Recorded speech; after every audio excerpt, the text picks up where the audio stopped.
preparing enough to come out on a Saturday afternoon to hear some of our Muslim neighbors speak and hear their stories, hear the straight scoop about Islam, and hear them speak about some of their experience as American Muslims in these days. My name is Frank Burton, and I'm representing Star King Unitarian Universalist Church.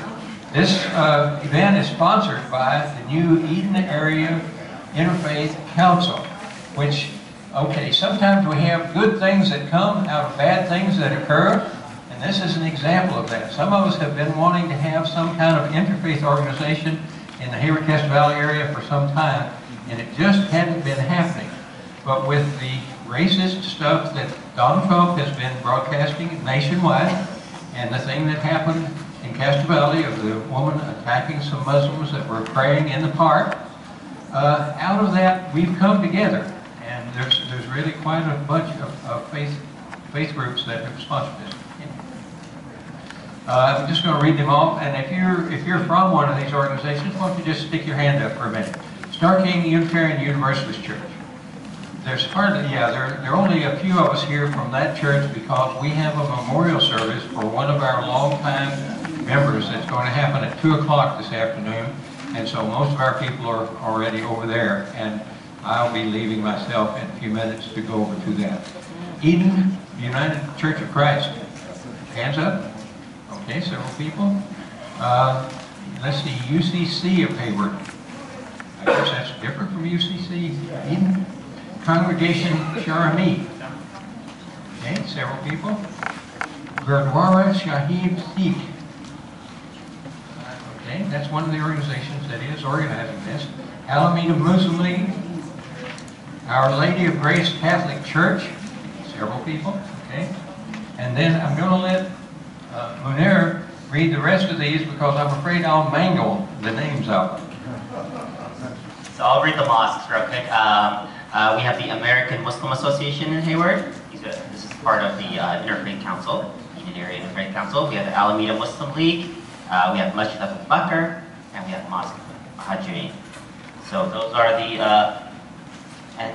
you mentioned memorial service.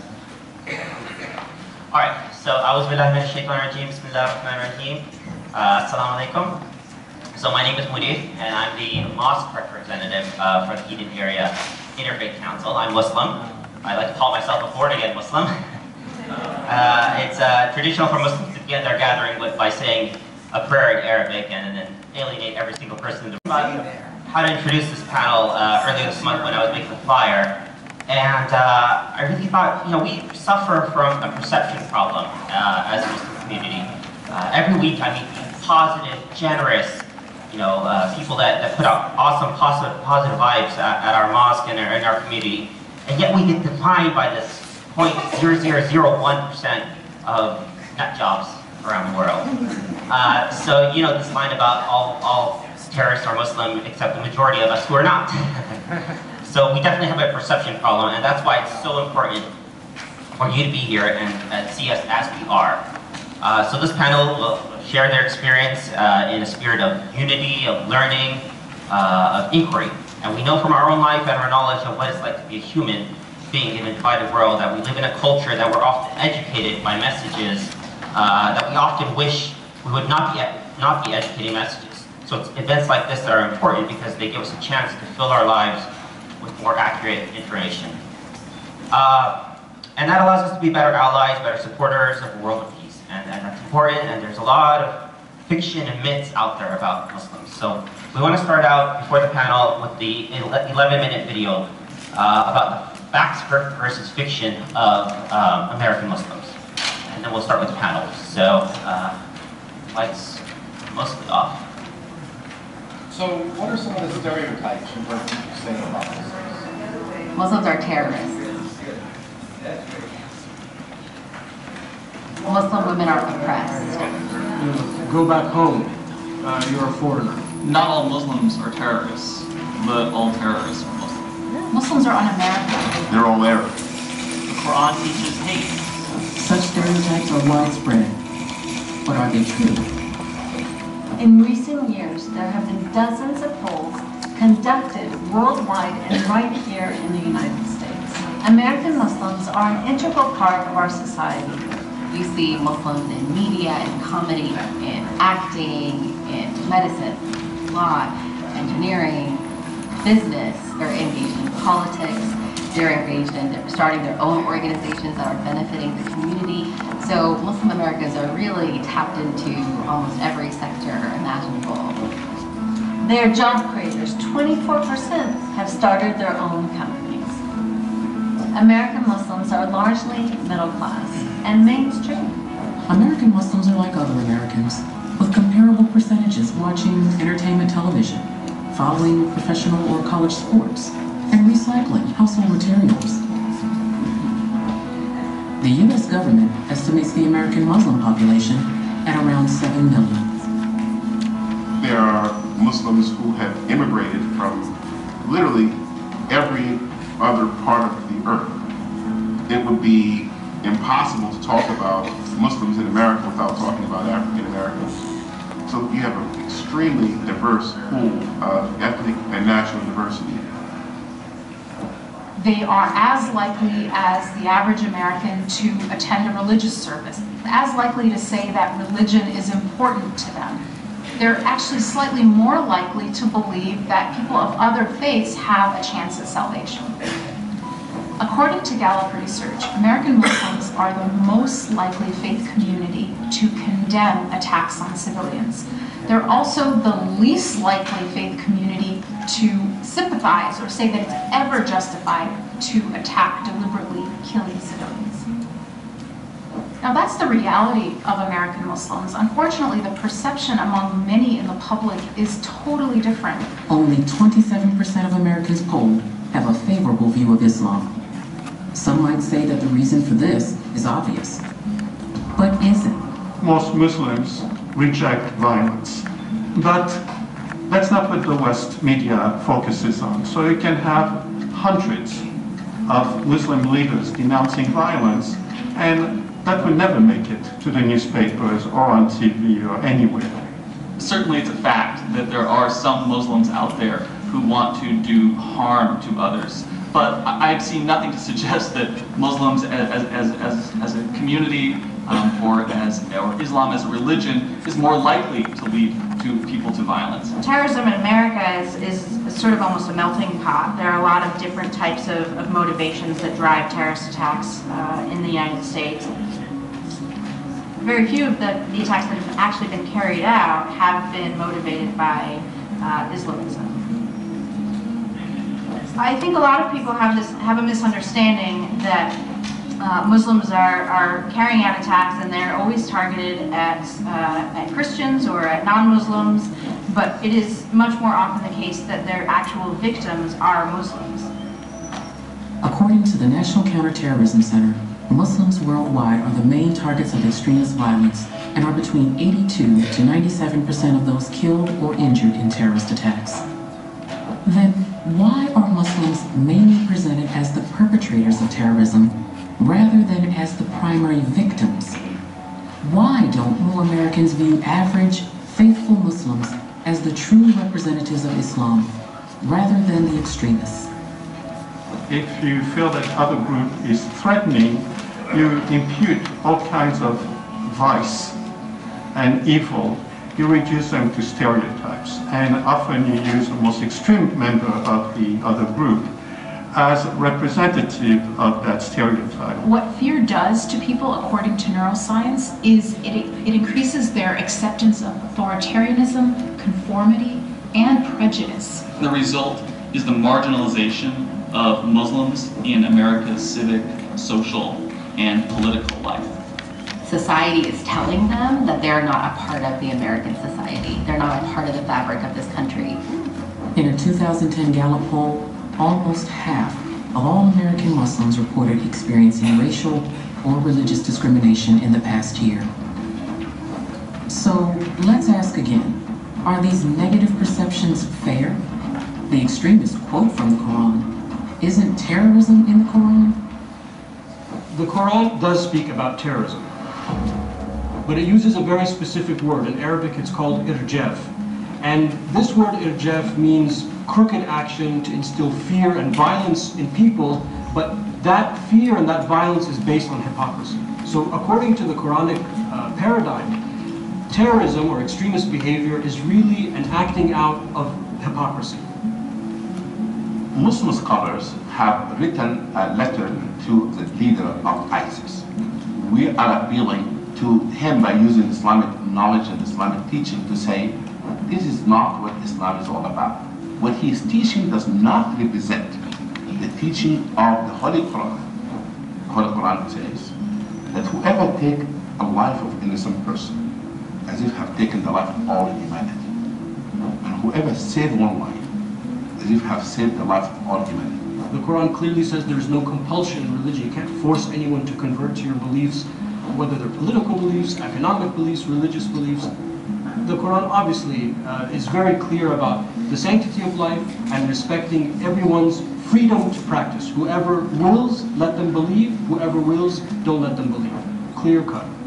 One of the first things that any student of the Islamic tradition learns growing up is the prophetic tradition that says, show mercy to those on earth and the one in the heavens, or God will show mercy to you. And that's really the cornerstone of what Islam teaches.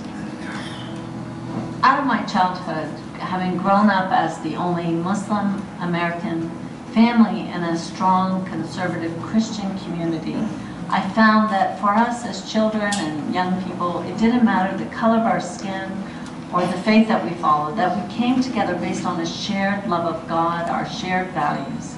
1/3 of American Muslims report working to solve a problem or improve a condition in their community. 75% have donated to or assisted local charities.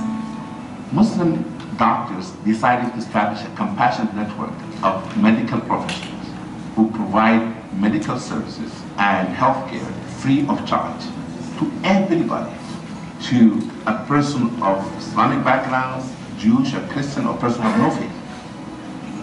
There are more than 20,000 Muslim physicians in the United States, and they operate over 100 free medical clinics around the country.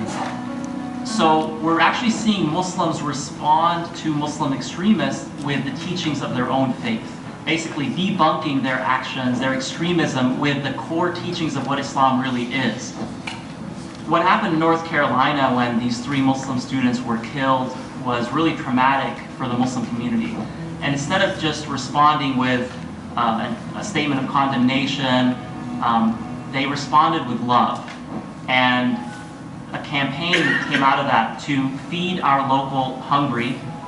And within 1 month, we have nearly 300 mosques, Muslim student groups hosting canned food drives around America to feed their hungry neighbors. When there have been national disasters, American Muslims have helped provide relief. Answering the call of their faith, they serve and sacrifice for their fellow Americans in many ways. Muslims are involved in every aspect of the United States of America. They're not the problem, they're the solution. Fear has become toxic. We have to unite. Islam really is a cohesive, complete paradigm of way of life. And when you take it all, then it makes sense. You can coexist with others. You can build wonderful things. You can collaborate. You can be part of civilization. One of the most beautiful stories that I love of the Prophet Muhammad is his first statement upon entering Medina after suffering years of persecution in Mecca. His first words to the people of Medina were to spread peace, to feed the hungry, maintain ties with your family, and to pray at night when others are sleeping. And if you look at that statement, it's pretty amazing because the first 3 things are all about your relationship with other people. It didn't say to feed the hungry Muslims, it didn't say to spread peace to Muslims only, but it's really about connecting to humanity. Before even your personal connection with God, it was your personal connection with other human beings. Every day, the beliefs of American Muslims are called into question. Don't be fooled by the actions of extremists. Speak up against unfair stereotypes. Share the facts about American Muslims. They represent the real truth about Islam. For more videos and information about American Muslim facts, Visit AmericanMuslimFacts.com. Hashtag Muslims in America.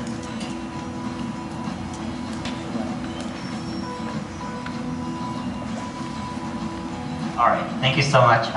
So this short film,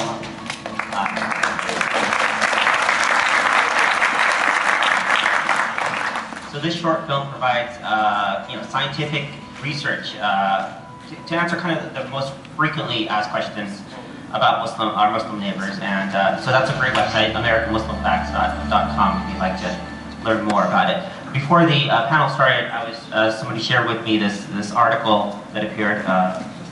The Philadelphia Trumpet, and it's supported by the Clarion Foundation.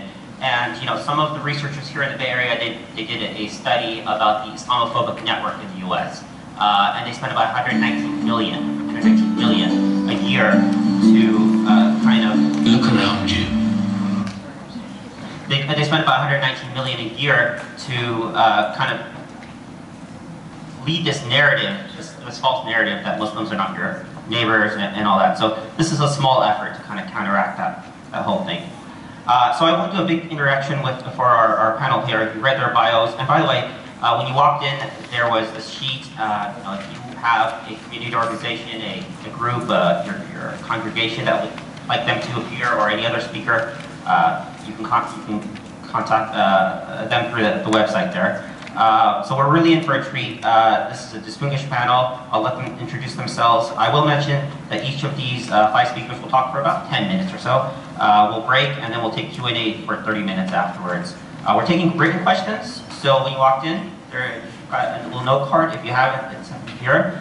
So please fill out your question, and then somebody will be along to pick that up. And just a quick reminder before we get started, this is an event that's sponsored by the Eden Area Interfaith Council, which is a consortium of religious groups here in our area, which includes Castro Valley, Hayward, San Leandro, San Lorenzo, and some unincorporated areas.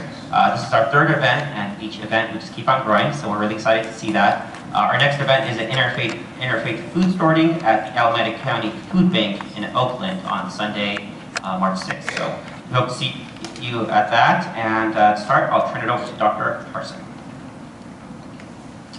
Good afternoon, everyone. Assalamu alaikum. Peace be upon all of you. My name is Asad Tarsini. I am in... Yes, sure. Thank you. I was really enjoying sitting down. hiding from the dark. I am an ER doctor by training. I work in an ER in Walnut Creek. And in my spare time, I study Islamic theology, law, jurisprudence, and spirituality. So I have been given the nearly impossible task of, in 10 minutes, trying to give you guys a brief overview of Islamic beliefs and practices. So I'm going to dive right into it. So putting Islam in context, the way that Islam views itself is a continuation of a succession of prophets sent by God. So Islam very much sees itself as a continuation of Noah, Abraham, Ismail, Isaac, Jacob, Moses, Jesus, etc. It sees itself from within that tradition that the Prophet Muhammad, and we'll get to that, is the final messenger of that succession of prophets sent by God. So to put it in context, the Islamic faith and the Prophet Muhammad don't see themselves as replacing, but rather completing and continuing what has been an ongoing message. In Genesis, there is a story of Abraham with Ishmael and Hagar. And when they are taken to the barren valley, it's called Mecca at the time, it becomes called Mecca with an M eventually. And that is where the story really begins. The city of Mecca is literally founded by Abraham, the patriarch Abraham, who through him God creates 2 great nations through both Ishmael and Isaac. And in the words of Genesis, 2 great nations do indeed develop from him. And what comes is he founds what is the first house of worship of the one true God, right? The God of Abraham, as it's sometimes called. And over time and over the centuries between the departure of Abraham and Ishmael and the birth of the Prophet Muhammad in 570 AD, you have that the house of the worship for the one true God becomes overrun with hundreds of idols, literally hundreds of idols and idolatry becomes rampant. And so it's sort of within that context that the message of the Prophet Muhammad comes. Due to time, I'm just going to jump into what is considered the most succinct outline of the religion, which comes from the Prophet Muhammad, peace be upon him, himself. And so to tell the story, the Prophet Muhammad, peace be upon him, is sitting with his companions, and a strange man appears. And they said it was a small town, and nobody recognized this character who showed up. And he was clean, his clothes were clean, he didn't look like he was a traveler at all. But he sits with the Prophet Muhammad, and he asks him, he says, "Oh Muhammad, tell me what Islam is." And he asks the Prophet Muhammad to outline what are the foundational religious practices. And the Prophet Muhammad outlines the 5 practices that I'm about to go through shortly. And the man tells him, "Yes, you have spoken correctly." And the Prophet's companions are sort of awestruck at, well, who is this guy who comes and sits and asks the question and then tells him, "Yes, you answered correctly." Then he asks him, "What is faith?" So first he asks him, what is practice? What is surrender? And the second question he says, what is faith? And there the Prophet Muhammad lists the tenets of Muslim faith. And lastly he asks him, what is spiritual excellence and purity? And the Prophet Muhammad outlines that. So these 3 things, I want you guys to keep the framework in mind as I go through it. So faith, right?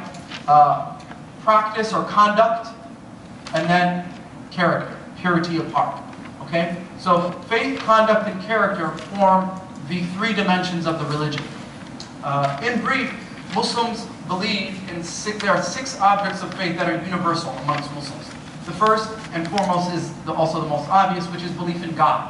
So we believe in God. So God is the God of Abraham. So sometimes you will hear people who ask the question, is Allah different than God? And if anybody who's, and I'm sure there might be a copy here, if you pick up a copy of a Bible, the New Testament in Arabic, it will use the word Allah, because Allah is simply the Arabic for God. The Christians and Jews of that region use the word Allah. So they are essentially equivalent terms, just a different language. But first and foremost is the belief in God. The second is belief in angels. So we believe that God sent angels. And the third is we believe in divinely revealed scripture. So we believe that God sent the gospel, the Torah, the Psalms of David, and the Quran. Those are the 4 sort of agreed upon scriptures that have been sent. The fourth is the succession of prophets I've already made reference to. So we believe that God has sent, in one tradition, over 124,000 prophets to humanity. We don't know all of them, right? But we know that there are forms of guidance and truth all throughout the world, and that every people had a prophet sent to them. There are 25 that we know of, and that we confirm and believe in by name, and I alluded to some of them, Noah, Jacob, Jesus, etc. But there are 5 that are sort of considered the prophets of resolve. And they start with Noah, Abraham, then you have Moses, then Jesus, and then Muhammad. And these 5 form sort of what are called the prophets of resolve. They are sort of the elite of the prophets. And our narratives about the first 3 prophets is pretty similar to what most Jews and Christians would believe about them. Our narrative for Jesus differs slightly, and I say slightly in amount, not in degree, right? I say slightly in that we believe that he was born of a virgin birth. We believe that the Lady Mary, and there's an entire chapter of the Quran about the Lady Mary, was miraculously pregnant without any human interaction. And he's born of a virgin birth, and he performs all of these miracles. He brings life to the dead, he walks on water, etc. We confirm all of the biblical miracles, and we believe that he is indeed the Messiah, the awaited Messiah. And we call him the Messiah. And we also believe that he comes back at the end of time for unfinished business, Antichrist, etc., etc. It's a whole long, I don't want to get into all of that. But the point of departure with what is more modern, there are earlier Christian sects that I think Islam would be more in sync with, is about the divinity of Jesus, which was early on in Christianity. There was some contest of this issue. Muslims believe him to be a mortal prophet, and not the literal son of God, but the son of God in the sense that all prophets were men of God and godly men. but not in the literal divine sense. And then the Prophet Muhammad, peace be upon him, is the last and final of those. The fifth tenet of faith is the day of judgment and the afterlife. We believe in a day of reckoning where each of us will stand and be judged for our sins. And the last is a belief in what's called divine decree, which is essentially a belief that everything that happens in life happens through the will of God and by His permission and leave, and has some divine purpose even if we don't understand it. That nothing, even the good and what we deem to be the bad, happens outside of God's plan.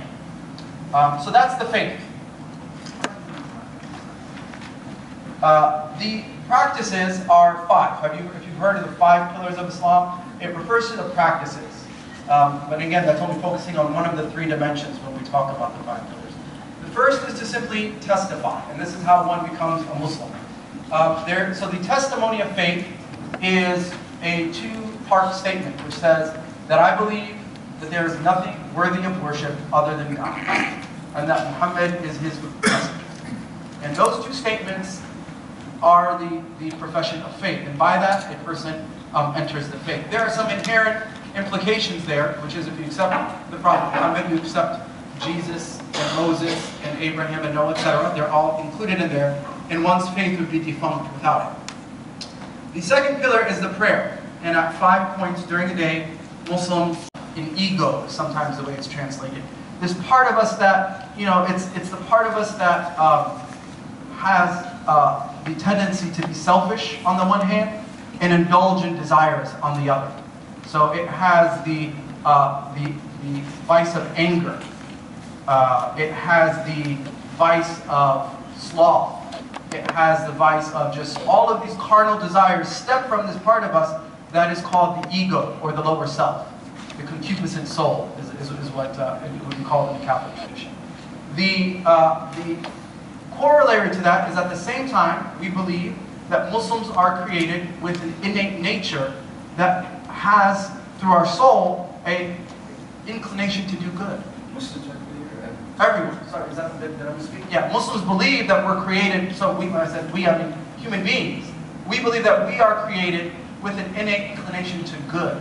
And it's that part of us that cringes when we see something bad, right? That's not all learned. Some of that is instinctual repulsion at what every human knows to just be wrong or unjust. It's that part of us that feels guilty, right? If we're not desensitized by seeing something senseless over and over again. But it's that part of us. And so we are taught to undergo a process of spiritual purification, which entails purging the vices of that ego. So to try to not indulge every desire or every wish to lash out or get revenge or temper to flare or whatever it might be, on the one hand, but also to strive to fulfill these virtues of generosity, of charity, of giving, of altruism.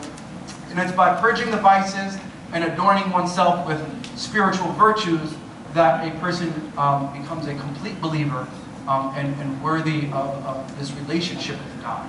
So we have faith, which is right thinking, that you believe that there is a God, that there was a creator, that we are going to a day of judgment. Then there's actions, things that regulate the body, the practices. So it's the mind, the body, and then the soul. So it's these 3 dimensions that, as succinctly as I could today, really summarize the teachings of Islam. So I'm going to thank you for your attention. Oh, yes, thank you. Sorry, and so at the end of this conversation, so the conversation goes where the question was asked, what is faith, what are the actions, and then what is spiritual purity? And each time the questioner would say, you have spoken correctly. And after the end of the conversation, the man gets up and leaves, and the Prophet Muhammad turns to his companions and says, do you all know who that was? And they didn't. And he said, that was Gabriel. He came to teach you your religion. So this is considered, and this tradition happens about 60 days before the passing of the Prophet Muhammad, peace be upon him. So this is considered by Muslims to be the greatest blueprint of a complete expression of the religion, with faith, practice, and virtuous spiritual composition. Thank you again for your attention.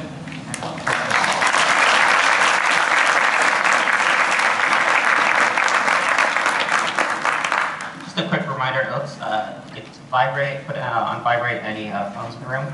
Great. And next we have Sarah Kim. Assalamu alaikum, peace be with all of you.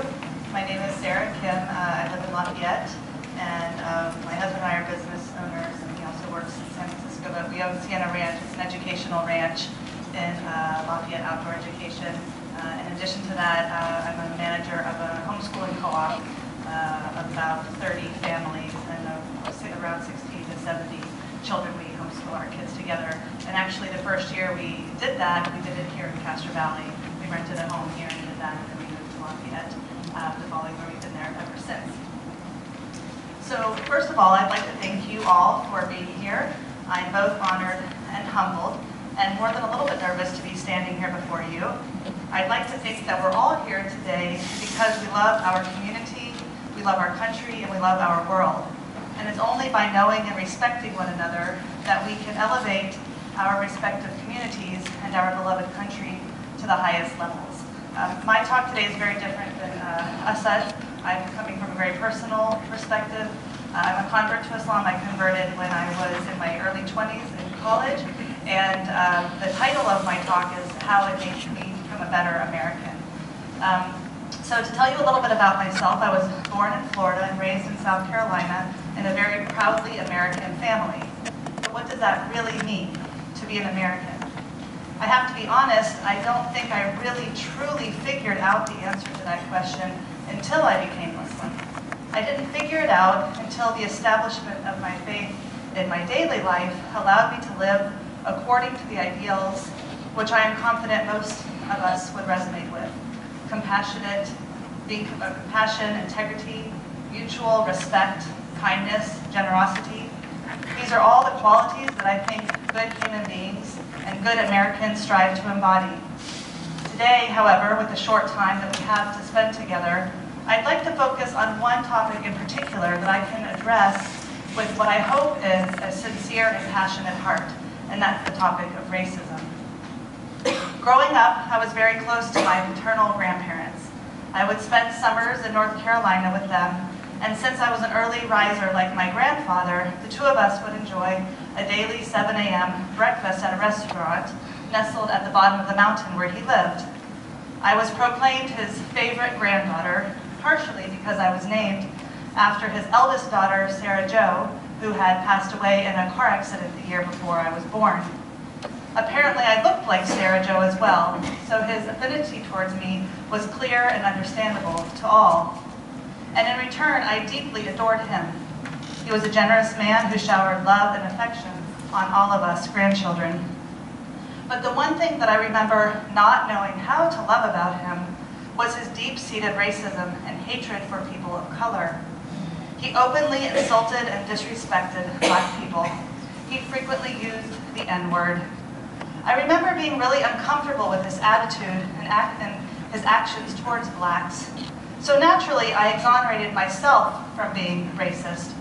I told myself that at least I didn't take after him on this one point. In hindsight, I realized that the post-civil rights era in the South was still rife with unspoken racism.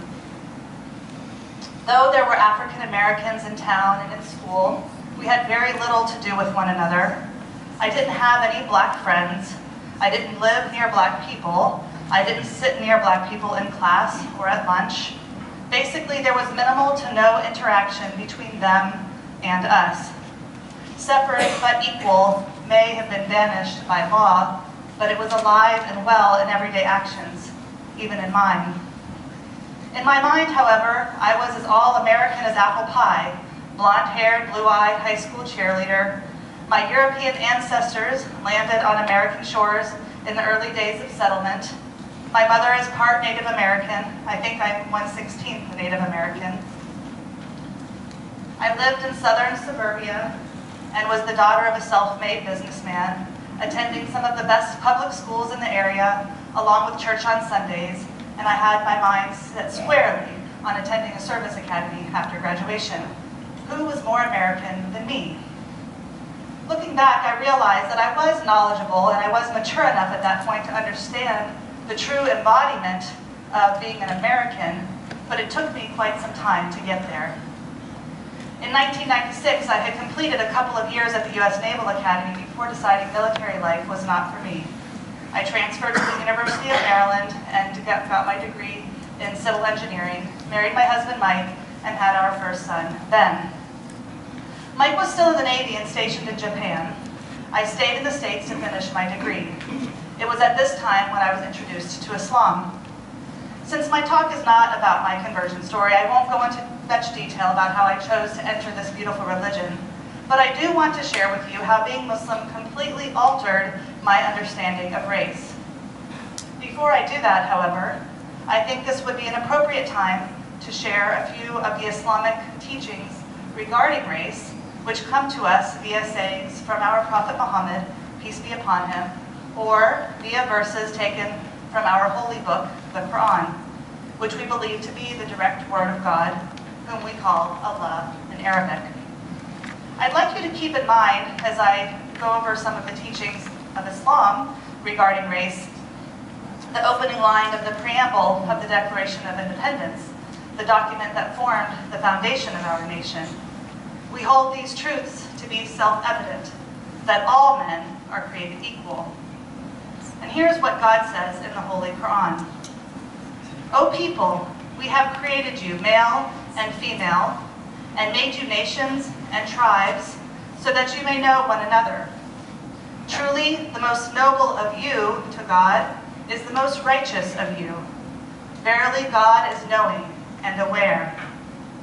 God also says in the Quran, among his signs is the creation of the heavens and the earth, and the diversity of your languages and your colors. Truly, in that are signs for people of knowledge. The Prophet Muhammad, peace be upon him, is quoted to have said, truly, Allah the Exalted created Adam from a handful, which he took from the earth. So the children of Adam come in accordance with the earth. Some come with red skin, some with white skin, black skin, or whatever is in between. Righteousness is the only quality that makes someone virtuous in the sight of God, not race or skin color or lineage or country. This teaching against racism was delivered by the Prophet Muhammad, peace be upon him, during his final sermon, the final sermon he gave before he passed away, indicating just how important he believed it was to the true message of Islam. And he said, O people, your Lord is one and your father Adam is one. There is no favoritism of an Arab over a non-Arab, or a non-Arab over an Arab, or neither a red skin over a black skin, or black skin over a red skin, except through righteousness. He also said, a man might say to another man that I am more noble than you, yet no one is more noble except by the fear of God. So these are just some of the teachings of Islam that slowly began to permeate my life, supplanting whatever complacency I may have had before becoming a Muslim. I was beginning to realize that if I wanted to have any standing before God, I had to earn it through my character and my good works and my awareness of God, what is often referred to as fear of God, in my personal life. My skin color and my race weren't going to benefit me in any way. There was one crucial time, however, that these teachings really took a hold of me and taught me the true essence of what it meant to be an American and a Muslim. My father, at the age of 50, was diagnosed with a terminal brain tumor and given 2 months to live. I wanted to take my young son, Ben, back home with me to South Carolina so that I could take care of my father in his final days. He readily agreed to have me come home, but firmly warned me against trying to convert him to my new religion. I had become Muslim only 3 months prior. I assured him I would do no such thing, and I headed to South Carolina. Interestingly enough, in a very short period of time, after quietly observing me in my worship and noting my newfound mindfulness that I brought to my day-to-day life, my father began questioning me about my new faith. Facing death, he was forced to think about his own mortality, so he started seeking answers to the questions of what might be coming after death and what had been the real purpose of life. I tried to answer his questions to the best of my ability, But my own limited knowledge of my new religion could not satiate his deep curiosity. He peppered me with questions and I literally ran out of answers. In desperation to provide him with what he was looking for, I searched for a local Muslim community where I might be able to take him so he could speak to someone, anyone, who could give him the answer that I couldn't provide. I searched in the phone book, I asked around, nothing. I could find no Muslims anywhere close to us. Keep in mind that this was all happening in the time before the internet had claimed the ubiquitous presence it enjoys today. I was desperate. For days and nights I prayed to God. Though I didn't know everything about Islam, I did know that one of the irrefutable tenets of the religion is that one condition of prayer is that you have to recognize and submit to the knowledge that only God has the power to answer your prayer. And answer it, he did. One morning, my father stumbled across an ad in the local paper announcing the grand opening of an Islamic center in the next town. He eagerly showed it to me, and I couldn't believe my eyes. It was truly a miracle. God had sent us some Muslims. That very next Saturday, we drove to Rock Hill, South Carolina, to meet these Muslims in the hopes that they would help my father settle the affairs of his soul. To my surprise, and honestly, to my disappointment, we saw that the entire group was comprised of African Americans. Not one other white person was in the room. My heart sank, certain that this was a mistake. Deep down, I knew that there was no way my father could be guided to a new belief system through a group of African Americans. It just wasn't possible. He had been conditioned all his life to hate them. But another fact we are taught in Islam, God is greater. Sometimes you'll hear that as Allahu Akbar. When my father emerged from the center, he was a man deeply moved by all those whom he had met. He was a man who received answers to the questions that had remained unanswered for so long, and he was now a man of the Muslim faith. God is truly greater than anything we can imagine. Through the words and actions and sincerity of those whom he had been groomed to hate, he found acceptance, love, and a faith that he would embrace and practice as a means of drawing closer to his Creator until his death almost 1 year later. May God have mercy on him. This is something Muslims say about those who have passed, similar to when people say, God rest his soul, or may he rest in peace. The Black Muslim community in South Carolina took very good care of my dad and me. They would invite us into their homes every Friday after congregational prayers. My father would be with the men and I would hang out with all the women and children.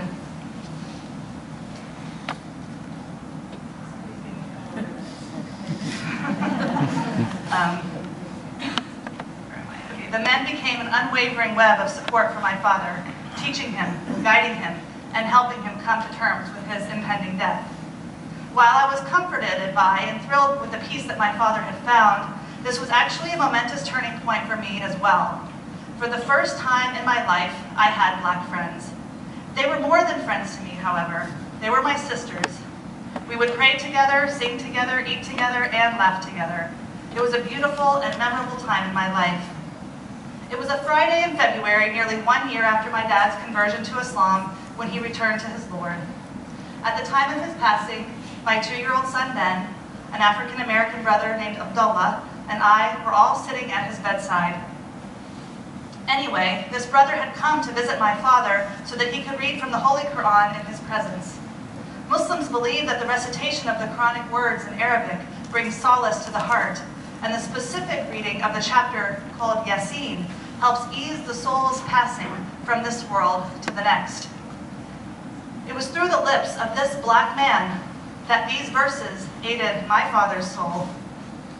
It was the brothers from this community who came to pick up his body. It was they who washed his head and limbs, who perfumed him, who shrouded him, and who prepared him for his burial. They arranged for the funeral, transported his coffin to the cemetery, lowered his body into the ground, and then prayed over him in accordance with the Islamic rituals of burial. There were rows and rows of Black men praying for my father's soul. If only my grandfather had been there to witness that tremendous and powerfully ironic scene. Only God has power over all of our affairs. So that was the point from which all of my unrealized racism began to melt away. It was at this point that I became truly Muslim, and truly American. I understood unequivocally the power of humanity without preconceived notions or discriminatory underpinnings. And upon moving to California, I have continued to be blessed with the most amazing friends and community members from all backgrounds, races, and religions. It is on this premise of mutual respect for all of God's creation that I have found a true kinship with all races and all people. I have been taught that to treat everyone with dignity and respect is an act of worship. I learned that to clear someone's path of an obstruction or a piece of trash is an act of worship. I have learned that one of the most famous teachings of the Prophet Muhammad, peace be upon him, is that to smile at someone is also an act of worship. Because of our faith, my life, and my husband's life, and my children's lives have been elevated, and I hope and pray that we will always be positive contributors to the greater society in which we live. I can surely say, with immense gratitude and humility, that I am a better human being and a better American for it. It is my sincerest wish that my children, along with all the children of our Muslim communities, will leave future generations of Americans based on the premise of God's command to get to know one another in peace and respect, and to create a life that uplifts all that is good and suppresses all that is evil. Thank you for taking the time to get to know us and for honoring me by listening to my story.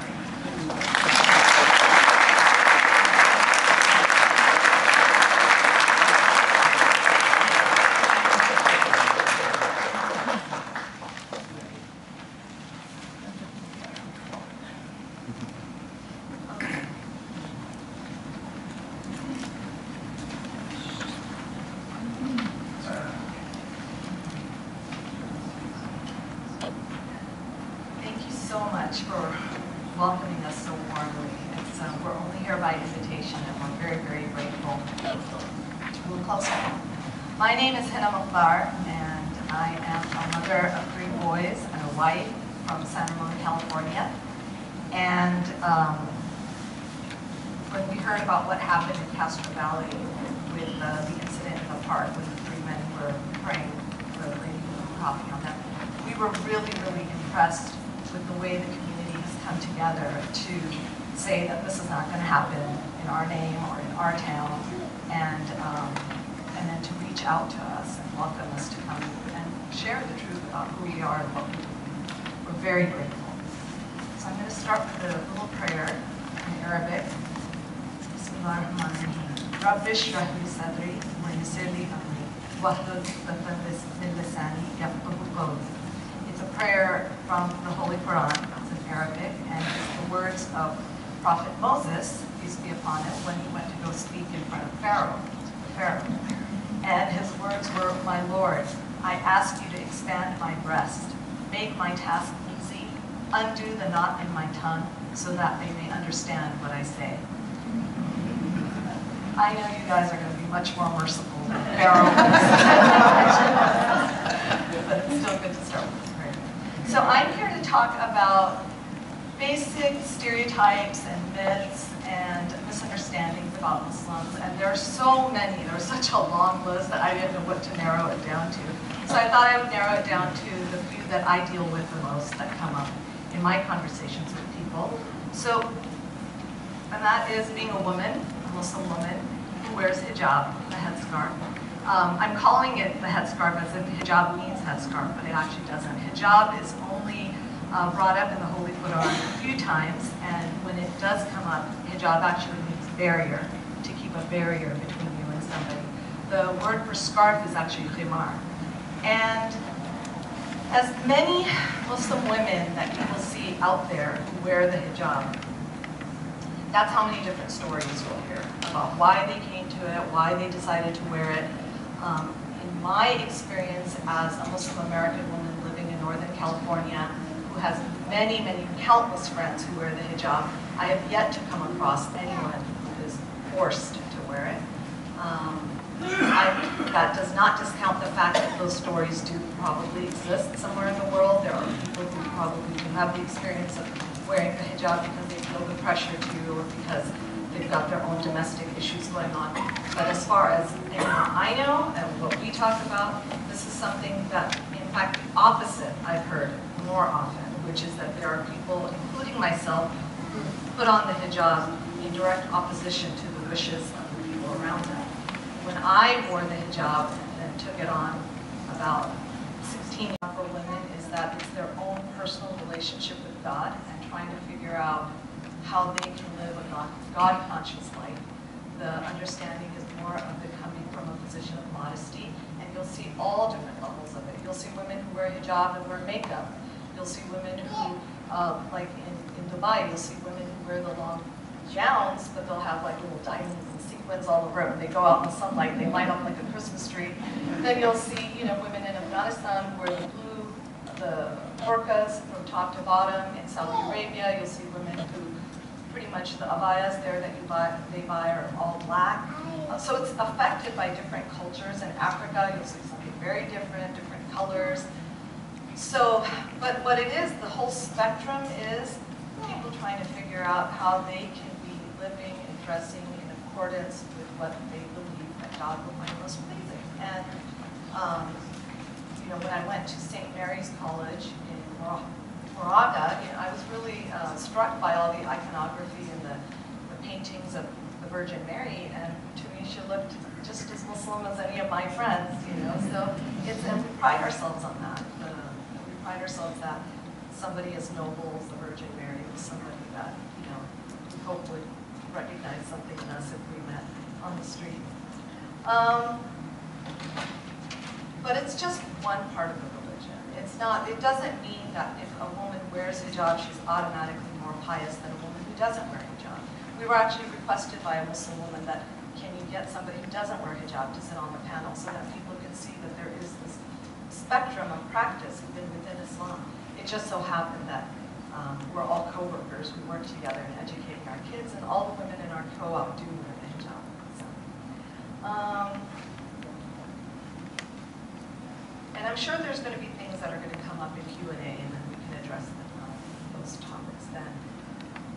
So another myth or stereotype I wanted to talk about was the concept of jihad, which many people understand it to be as a military form of engagement, which is interesting because jihad from the Islamic perspective is actually a very noble concept. So much so that there are people who will name their sons jihad. And those were the good old days when people didn't really know that much about Muslims or Arabic terms and you could get away with it. Now people whose sons are named Osama and jihad are regretting it, and having to deal with a lot out there. But jihad is a noble concept, and it means to struggle. And there's a famous story about the Prophet Muhammad, peace be upon him, when he was coming back from a battle experience with the companions. He turned to his companions and he said, "We go now from the lesser jihad to the greater jihad." And his companions asked him, "What is the greater jihad, O Messenger of God?" And he said, "It is the struggle against the self, the struggle against the ego." So that's the highest level of jihad. So whether it's, for me it would be resisting the third chocolate chip cookie, that's my jihad.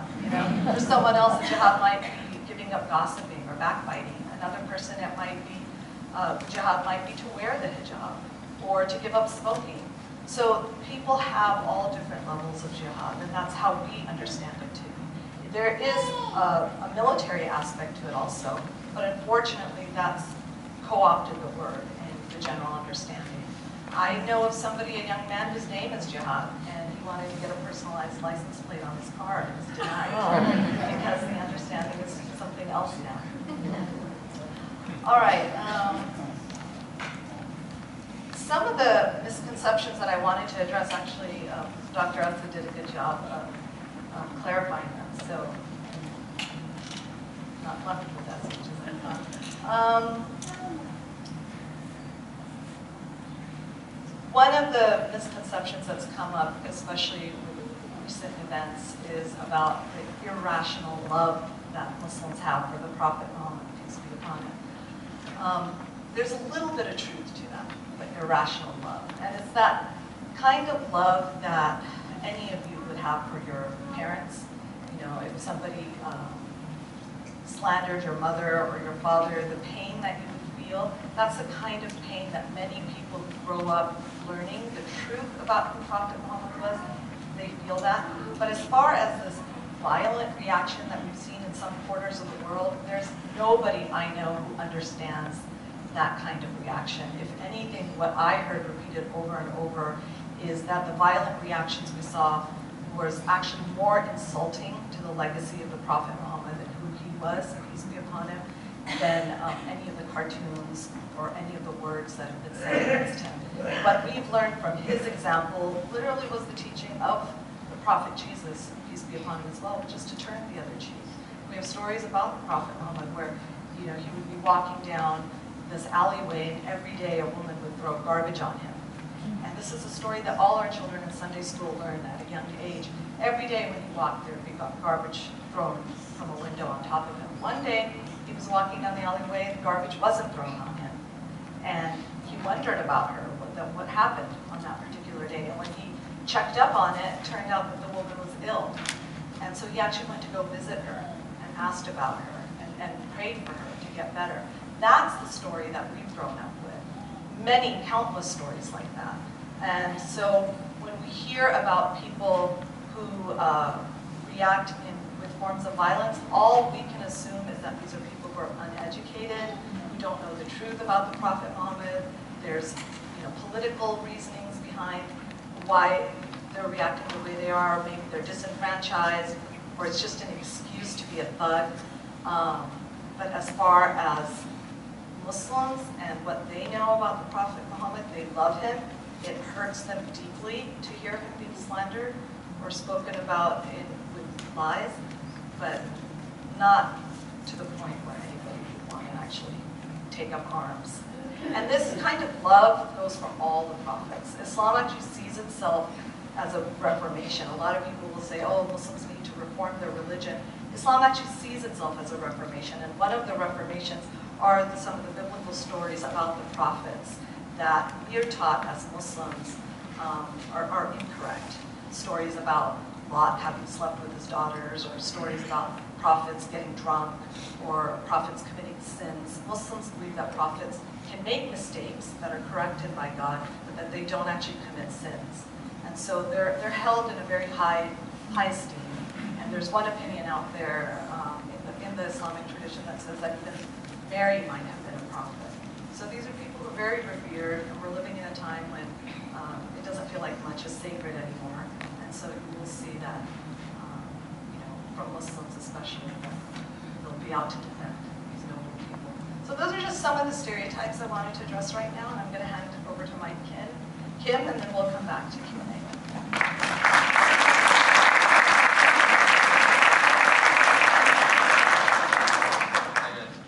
So my name is Mike Kim. If you knew my background 20 years ago as someone who didn't practice any religion, I highly doubt that you would have seen me a likely candidate of someone who would eventually become Muslim. Ethnically, I am Korean, and no one in my family is Muslim. Growing up, no one I was acquainted with ever spoke of Islam or even knew much about it. I didn't know any Muslims, much less have any Muslim friends. In high school, I was fully immersed in the popular teen culture of America. I eventually graduated from the U.S. Naval Academy and served as a naval officer, and if anything, like many other Americans, I harbored a moderate dislike for the religion of Islam, all its followers, and all that they seem to represent. In hindsight, it is clear to me that my negative perceptions of Islam was due to the gross media bias and not based on any experiences, facts, or reality. So in this regard, my conversion story may be interesting. How is it that someone of my background can convert to Islam? Perhaps the best place to start my journey to Islam is during my college years at the Naval Academy, also known as Annapolis. The prime mission of Annapolis is to train and educate future leaders for the naval service and the country. Academically, Annapolis is predominantly a math and engineering college. It was there as a freshman that I had a research assignment, which was to summarize the biographies of all the major and most eminent scientists, philosophers, and mathematicians in the Western civilization. I began thumbing through a stack of books in the library.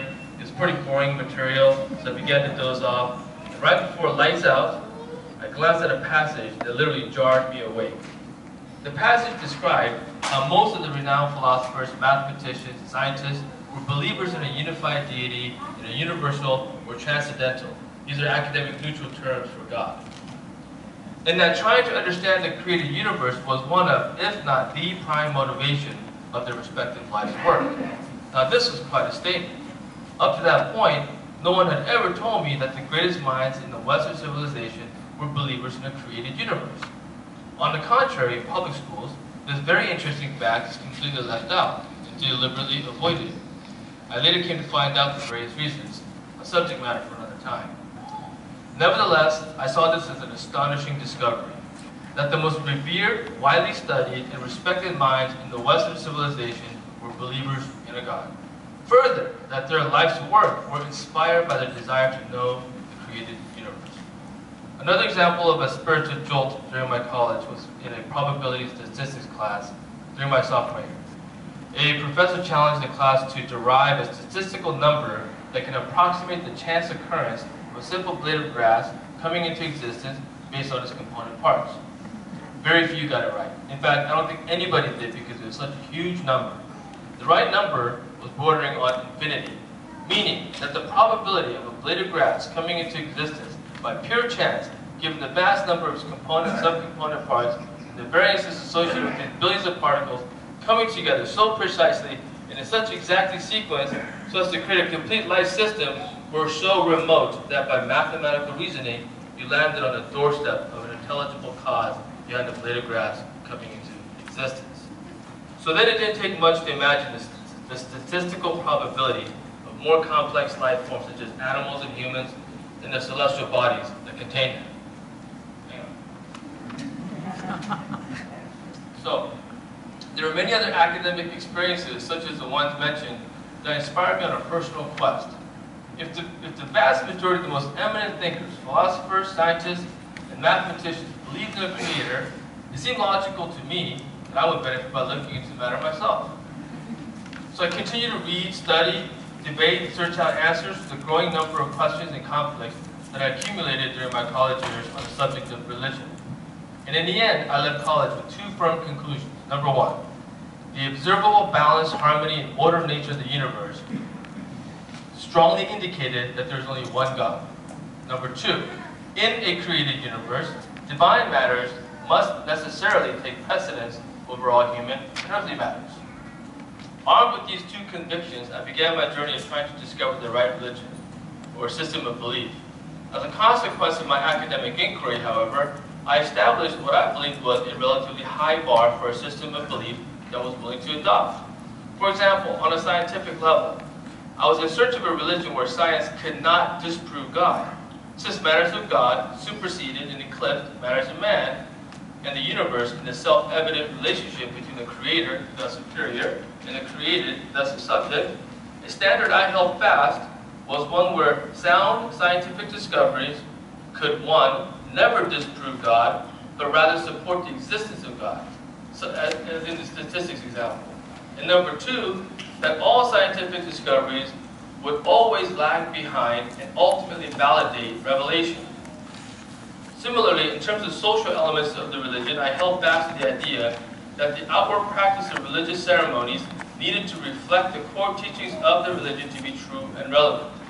Any incongruence or conflict between its teaching and ceremonial practices were to me an indicator of corruption or distortion. A good example of this in Islam is the Friday prayer service and the 5 daily prayers. In the Friday prayer service, everyone of all backgrounds prays in a straight line, rich, poor, white, black, brown, shoulder to shoulder, facing one of the earliest places of worship built by Prophet Abraham and his son Ishmael, known today as Mecca or Holy Sanctuary. To me, this weekly prayer ceremonially and symbolically reflects the teaching of equality of man before the Creator. And the prayer service is identical here in the Bay Area as it is in Cairo, in Jakarta, in Mumbai, or London. In terms of practical benefits, the 5 daily prayers are a good example. I saw this as supportive practice in carrying out the religious teaching of God consciousness. That is to say, if your day is organized around the mandatory 5 daily prayers, before sunrise, midday, late afternoon, sunset, and night, you can't help but be conscious of God in between the prayers when you are busy in worldly affairs. And in terms of philosophical standard, take the concept of equality again. The very notion of equality, absent a creator, is illogical to me because no two human beings are equal, whether in intellect, strength, wealth, health, height, or any other standard or measurement. we are rendered equal logically only when the creator of all declares himself from the perspective of the creator. Another philosophical example was that, absent the reality of an afterlife, heaven or hell, our lives are inconsequential in the big picture sense. We can only truly live a consequential life if we are held to account for our deeds here on earth. So it gave real meaning to the religious teachings of be good to your neighbor, be responsible stewards of nature, care for the orphan and the elderly, feed the hungry, since these acts would have eternal consequences. It was clear to me that the belief in divine judgment of our deeds here on earth was an effective way of encouraging humanity to live a more virtuous and noble life. So I had a pocket full of these kinds of standards and concepts that were important to me, and after graduating from Annapolis, one of my personal missions was to explore the world for a religious system that would allay these concepts to my satisfaction. I traveled extensively aboard Navy ships as an officer, visiting over 30 nations and sailing across all the major oceans and seas of the world. I did my best to study and learn the different religions of the world, but none of them did it for me. Nothing met the standards that I had defined or adequately addressed the questions that I had. All during this time, I was of course aware of the religion of Islam, but I didn't want any part of it. Like so many other people from the West, I was filled with less than favorable impressions of the religion based on a steady diet of negative imagery, misreporting, and misrepresentations of Islam. So I simply dismissed it out of hand. It was my wife Sarah who impressed upon me the importance of looking into this religion in a balanced and fair manner and open mind. It also helped that I had a few important aha moments. For example, I read that there are 1.7 billion Muslims in the world, which meant that 1 in 4 human being on earth is a Muslim. A casual logical deduction was that anything that 25% of humanity embraced must be redeeming and worthwhile. So in time, I started to learn about Islam.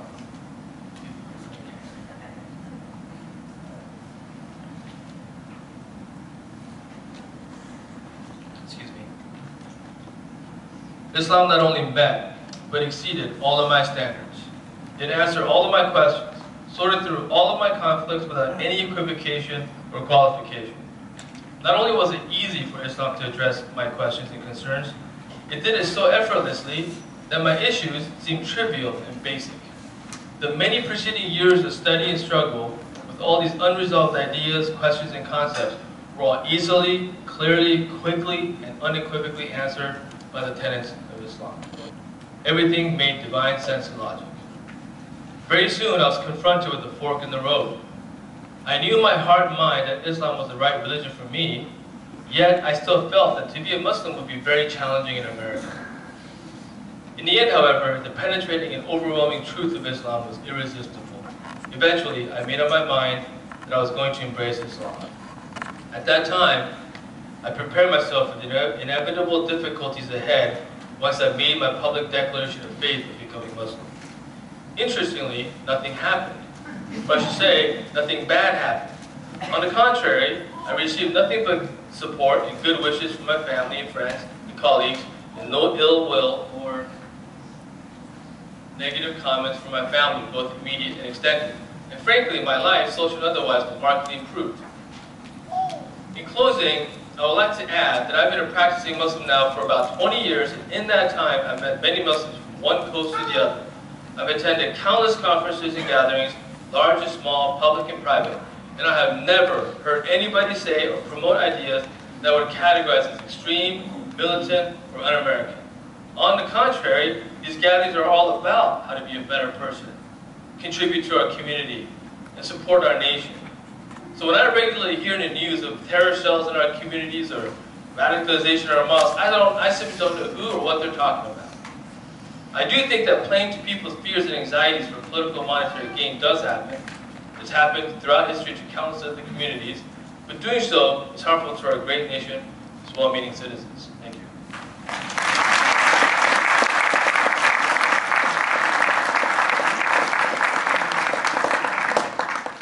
Hi everyone. I actually was planning to stand from the beginning, was part of my plan, and that's because I do want to share I want to see all your smiles, and I want to share a smile with you too, and I think that's one of the most important things we can achieve today. I am your neighbor, It's called Getting to Know Your Muslim Neighbor. And so I am a lawyer. I've been a lawyer for 10, 11 years. I was with Dell Corporation, corporate counsel, so if you have a Dell or some software related, I might have done a contract related to that. I have 3 daughters, 7, 5, and 3. Born and raised in Chicago. I love basketball. I'm going to watch the Super Bowl. I'm going to eat some fried chicken. Barbecue sauce. Yes, I'm an American. I'm Muslim. I do want to really thank you, genuinely thank you for coming today. It means something to me personally as an American who lives here. I've been here my whole life, and I don't know where else I can possibly be. Unfortunately for me, the first time in my life I ever thought of feeling unsafe is just these past few weeks. I've never felt unsafe in this country before. I've never felt unsafe in my life before, except for these past few weeks. And so I thank you for coming and addressing that for me personally as a fellow American. I actually bring my daughter everywhere I go. I bring her everywhere I go, but to be honest, I was a little worried to bring her here today. But after seeing all your smiles, I was wrong. So thank you. And finally, as your neighbor, my goal in life is not to be a rich lawyer, not at all. I promise you, my goal in life is to make as many people smile as possible. So if you can help me win, can everyone smile? Everyone? All right, closer to my goal. Thank you. So, I'm a lawyer. I have 3 girls. I'm American, as American can be. But what is American? Is this hat American? Yes, absolutely American. If I take it off, it's un-American. If I take off the hat, it's un-American. If I want to wear it, because what? In America, it's wear what you want, right? Right? Be comfortable, be different, right? So if I take off the hat, that's un-American, right? Or do we want everyone to dress the same and talk the same and look the same? No, that's not American, right? So wearing this hat for me is American, right? And I mean that. I mean that, right? I don't know where else to go in this world. Actually, when I went to other places in the world, even though I speak Arabic, they can right away tell just the way you walk, you know, facial expressions, you know what I mean? Where are you from? I'm like, what are you talking about? I didn't even say anything. They're like, you're not from here. I'm like, yeah, you're right. I'm American. Can you say something in English? Yeah, sure. Just don't ask me to say the bad words. That's what they want you to say, the first thing. Like, I don't say those words. Right? Okay. So I'm also, know your neighbor, I'm also Muslim. I'm also Muslim. But that doesn't make me any less American. Yes, I'm Muslim, and I will tell you that over these holidays, I gave all my neighbors cookies. I gave 20 of them cookies. Some of them weren't really happy, right? Because they didn't like the name on it, you know, Mehdi, right? Or they couldn't pronounce it right. But I gave like 20 homes neighbors, right? 20 neighbors cookies, right? And so I'm Muslim. And just like Mike was saying, I've been Muslim my whole life. I've been in the intimate circles of Islam my whole life. The ins and outs, whatever flavor you're going to hear about Islam in America, I've heard it and I've been there. And we need to shift it right now.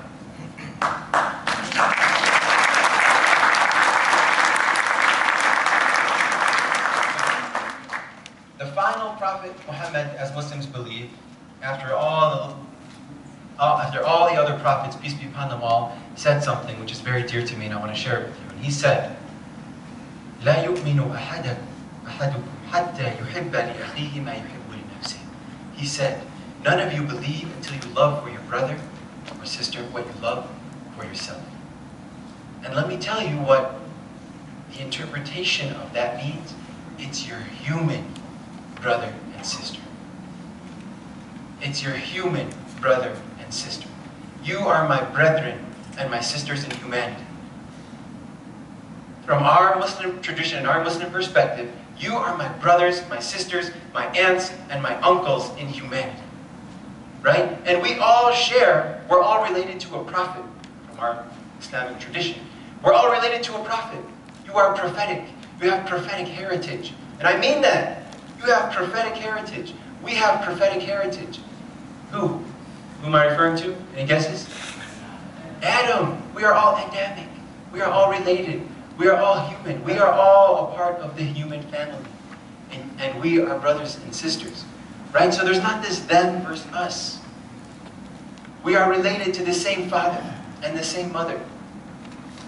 And we are related. Yes, we have crazy uncles. Yes, we have wacky uncles. But they don't represent us. We're people who want goodness for one another. Right? We also share something else. Other than our Adamic father, we also share our American forefathers. The forefathers of this country, who built one of the most amazing things in this world. One of the wonders of the world is America. And they built it and they designed it because they are brilliant, genius people, and they made something amazing. And it's my country, and it's our country. Right? And so we are related to our forefathers, and like Dr. Martin Luther King said, we need to continue their legacy and not let it fall. I don't have the quote. It's actually, hold on.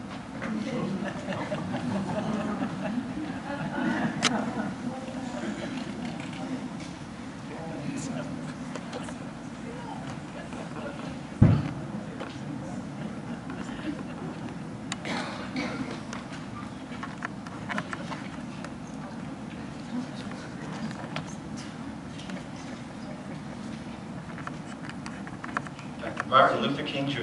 We have a great dream. It started way back in 1776. And God grant that America will be true to her dream. Everyone say amen.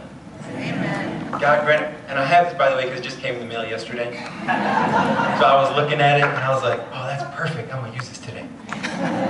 Right? So I'm taking my daughter with me to Egypt and to Algeria and to Turkey. I'm going to these 3 countries because some of my cousins and aunts and uncles who are now refugees scattered throughout the world because my parents emigrated here in the 60s from Syria. So they were all comfortable living in their homes, and now they're all refugees scattered around the world. Right? And so I'm visiting my aunt in Egypt and my grandma in Turkey and an uncle in Algeria because they're all scattered. That's my time? Yeah, that's my time. All right, cool. So I'm taking my daughter with me, and so I got my passport yesterday and visa and all that. Okay, so that moving on, the them versus us principle, closing that out, there was a Harvard study that came out in 2015 that answered the question, who is setting our agenda? Who is setting our agenda? What do we think about? And they proved through scientific studies that who's setting our agenda, what do we think about? It's actually media outlets. Very conservative, very conservative media outlets. Not only that, they prove that they're setting the agenda for Congress. It's crazy that they're setting the agenda for Congress, right? So we need to be careful. We're not going to be susceptible to that. We're rejecting that paradigm. It's we are Americans, we are part of this human family. Finally, I was tasked with the responsibility to address the elephant not in the room. Not in the room. Who said that recently? Anyone here said that recently? Megyn Kelly, right? Yeah, so it says in our program, the elephant in the room, the crisis of ISIS, these nut jobs, right? So I was tasked to address that. And to address that, in addition to what was already said, I want to ask you guys something. What percentage of our DNA do we share with apes? 98.8%. Do apes represent us humans? Apes represent humans more so than these nut jobs represent Muslims. Are you with me? I'm being real. These are nut jobs, and like I said, I know Muslims very intimately, and I don't know anyone who supports them, right? But it's not our fault because the media is setting this agenda, right? And I'm going to be very real with you. The numbers don't lie. I'm going to share some numbers with you. Since 2011, how many people were killed by Muslim terrorism? Since 2001, in America, how many in America, since 2001, since 9/11, the tragic incidents, how many Muslims were killed by terrorism? 75. How many acts of terrorism happened That's about there. So the percentage in 2015, how many shootings were there? Mass shootings were there in 2015? 351. How many were Muslim? 3. Now, if you do the math, the number of times we hear or see images or hear about Muslim terrorists compared to the number of acts perpetrated by Muslims, based on the number, it's about 200 per person who suffers harm. If we were to aggregate that, based on the percentage caused by Muslims, every day you would hear about non-Muslim, are you following me? You would hear about non-Muslim terrorist acts about 3,000 times a day. Are you with me? If we were to talk the same amount about non-Muslim terrorists, the same we talk about Muslim terrorists, you would hear about non-Muslim terrorists about 3,000 times a day. Are you with me? Right? So the numbers don't lie. The numbers don't lie. Right? There was a Duke study that said, who reports suspicious Muslim activity more than anyone else? Can anyone guess? Muslims! There was one time, there was an FBI informant in Los Angeles, and he was undercover. And then he came and he was trying to plant these ideas with Muslims and plant these ideas with Muslims. Guess what? They called the FBI, and they said, there's this dude, he's suspicious. And guess what they were telling him about who?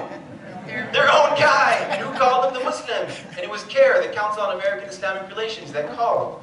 Right? These are true stories. I'm not making this up. How many Muslims are in the U.S. military today? 4,000. Do you know that defending... Time's up. Sorry, I'm taking more time. I love you. Do you know that when fighting British colonialism, George Washington had Muslims in his army? His names were Bambit Muhammad, Yusuf bin Ali. These were fighting with George Washington. Do we know that 25 to 33% of Muslims that came from slavery were Muslim? Right? So Muslims are part and parcel of this society. Now going back to the elephant, not in the room, right? If we look at the civilizations and percentages of Muslims killed, the per capita, historically, we will see that Muslims are less violent than other civilizations.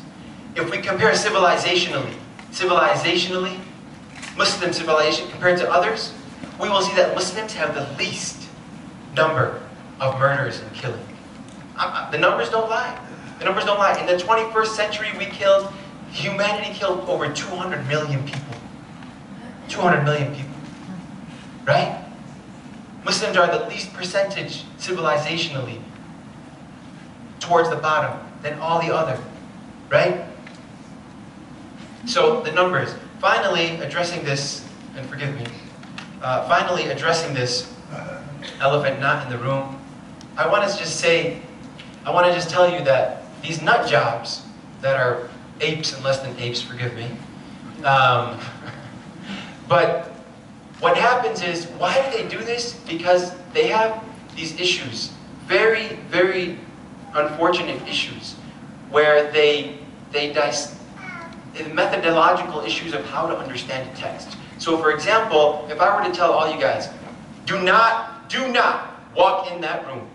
Do not walk in that room. And then you go and crawl. Did you follow the instruction? Did you follow the instruction? Okay, so did you follow the instruction? Do not walk in that room. So you go and crawl. Did you follow the instruction? Okay, so this is important. Did you obey? Did you obey? Did you obey? Okay, there's the letter of the law and there is the spirit of the law, right? So if you tell your child or your significant other or something, you tell your child, do not walk in that room, and then he goes and crawls. Are you going to be happy or upset? You're going to be upset, right? Right? So the idea is these nut jobs, they do one thing. They'll play these like They'll play these crazy games where they do these sound bites, take this decontextualized verse, or decontextualize things where they don't understand the complete interpretation, they don't understand the context, the meaning of the interpretation. That's number one. Number two, they forget the spirit of the law. You can't forget the spirit of the law. You can't. Do you know how many wacky laws we have in America? I'm a lawyer. Do you know how many wacky laws we have? Do you know we had laws that ladies can't use profanity in public? No, I'm serious. It's still in the books. It's still in the books. So, right? So, letter and spirit of the law. And so, number three, they're not qualified scholarships. Qualified scholars have requisites. You have to have so many deep requisites, and I can tell you what they are. They don't satisfy them. They don't satisfy them. So it's like me taking a brain surgery book and going and conducting brain surgery. No, for real. My dad is a brain surgeon, right? He tells me about brain surgery every day. So am I qualified? No! But I can look at the book, and the book says, make the incision closest to where the tumor is, and the tumor is right behind the eye, so I stab the guy in the eye.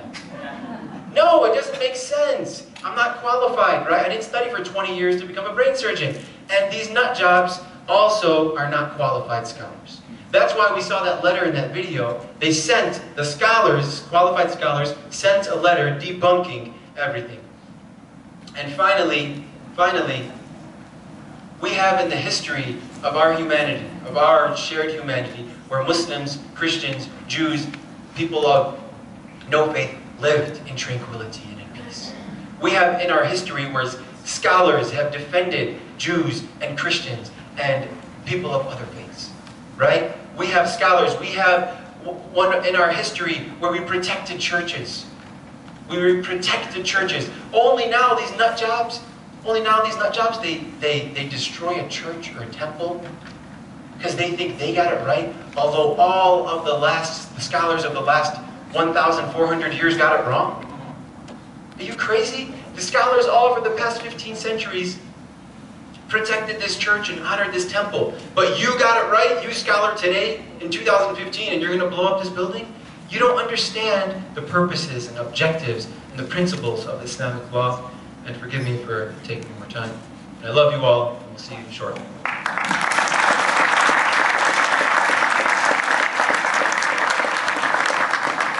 Thank you so much. I know we're running over our time here.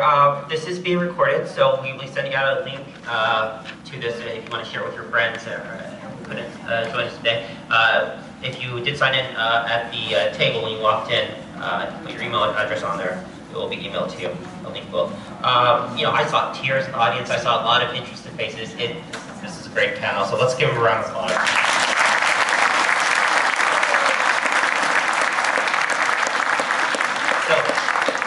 Do a 10-minute break and then come back for Q&A. Can we do 2:45? Is that possible? Let's do 2:45. Restrooms out. Get some water, and then for those that are Muslim, if you have done your afternoon prayer, your Zohar prayer, we'll do it after the Q&A. So we'll have prayer mats and all. So yeah, please 2:45. If you have your questions written down, please bring them up to the table, please. And I think it's just we hear it a lot more, and it's brought as a divide.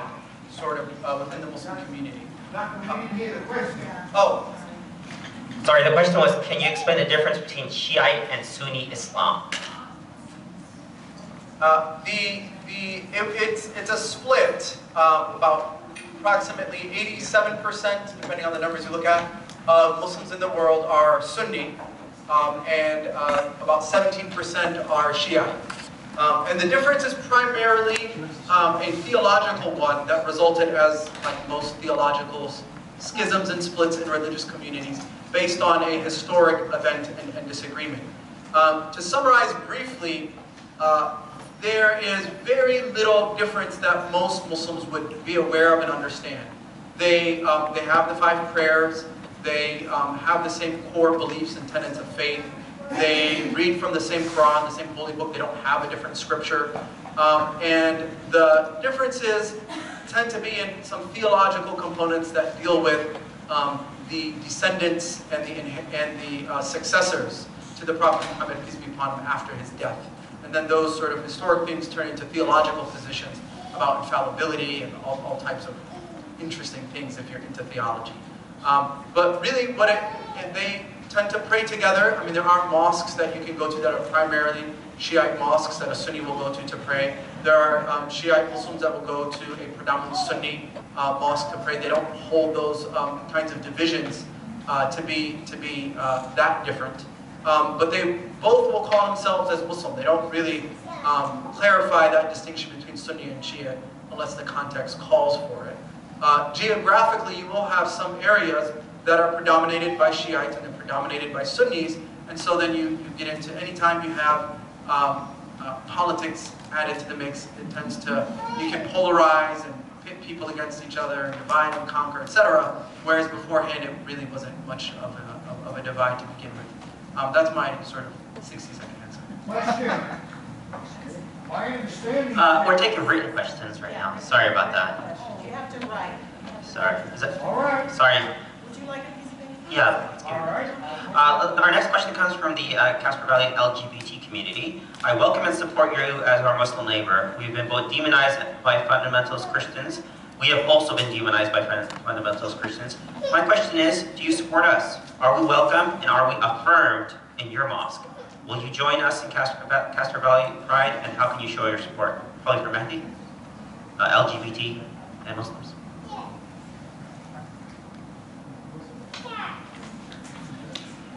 I just want to make sure I got the question understanding correctly. Affirm us and do you support us as LGBT. Yes, you are welcome in the mosque. Yes, you're welcome in my home. Let me know, and I'll cook up some steak. On a serious note, this issue, it's the one's sexual orientation. It's not something that is or should be. You know, interestingly today, we're a culture where we think just is. Historically, there was always an is and an ought. Is and an ought. Where should we be, right? So, trying to borrow from the ancients and our heritage some wisdom. So, it's what we ought to be doing and what we should be doing. It should not be a divisive issue. So, yes, it is a sin in Islam. Yes, it is a sin. So the interesting thing is, what we'll all say is, you're welcome, come. But we're not going to also lie to you. I'm not going to lie to you. You know, I got pulled over. I didn't tell my wife yet. Please don't tell her. I got pulled over yesterday, and the officer was like, sorry, I know this is bad. He's like, who are you talking to on the phone? It's like, my father. He's like, was it an emergency? No. And then he's like, it sounds worse than it is. And then he's like, when did you put your seatbelt on? And I was like, after you pulled me over. I'm not going to lie to you. I'm not going to tell you Islam is or isn't something. I'm not going to lie. Right? So in Islam, we believe that God created us, fashioned us, all of us, and that He designed for us, and He prescribed certain rights and wrongs. Right? And we are tested with different things. So we are tested with our inclination, like Dr. Esad was talking about, where we have to resist certain things, right? So part of that third dimension of Islam, and it's resisting what we may have as a certain temptation. So if someone's temptation is a sexual orientation which goes against the tenets of the faith, well, that's a test that God chose to give you. And God chooses to give tests to different people in different ways and different forms. Right? So resisting that temptation is, according to the Islamic tradition, is something that is praiseworthy. Now, having that inclination is not a sin. Are you with me? Having that inclination, that desire, is not a sin, but according to the Islamic tradition, acting upon it is something that should be resisted as a temptation, like other things that God prescribed in religion as right or wrong. And again, let me know when you want to come over for steak.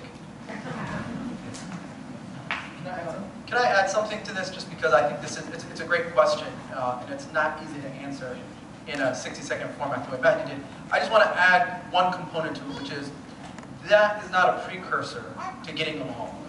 right? That we as a community, I had a really sweet lady, I think some folks overheard, who just came and told me that because I don't accept Jesus Christ as my Lord and Savior, etc., etc. And I just told her, I said, listen, and she just was worried about my afterlife salvation, essentially telling me I'm going to go to hell if I don't agree with her right here as we're standing in the library. And what I told her, I said, can we just agree to love one another and to wish well for one another and just get along? I don't want her to have to confirm my belief that Jesus was a mortal prophet, if that's what she indeed believes.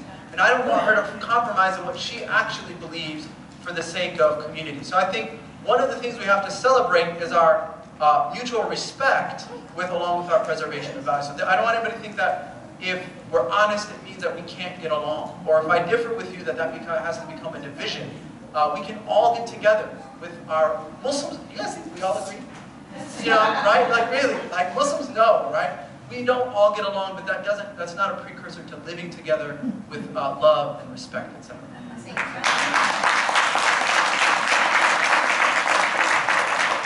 just wanted to add one thing to that as a Muslim mother. One thing that I've taught my sons, and my son's in public high school now, is I've made it very clear to him that as a Muslim, because he's told me about things he's overheard where kids make fun of gay kids or make fun of anything that, you know, they consider different from them. And I've made it very clear to him that as a Muslim, his duty is to stand up against bullying and, you know, outright mistreating people over their sexual orientation, because that is what I've made clear to my kids, none of his business what anyone's doing in their private lives, and he's not allowed to torment them more than So our next question is to my sisters, Sarah and Hina. Are there laws or rules about men touching or talking to women in Islam? Sometimes I want to reassure my Muslim neighbors that they are safe here, but I'm not sure. That's a very, very sensitive and very considerate question. I really appreciate the person who asked that. You know, if you look at old etiquette books, even here in America, one of the etiquettes that used to be taught in the old days is that a gentleman doesn't shake a woman's hand until she offers her hand. That was like an etiquette that was taught even in the West. That pretty much goes for Islamic gender relations as well. Men and women physically do not touch each other unless they are related, blood relatives, or they're married. And so Muslim women really do appreciate goodwill.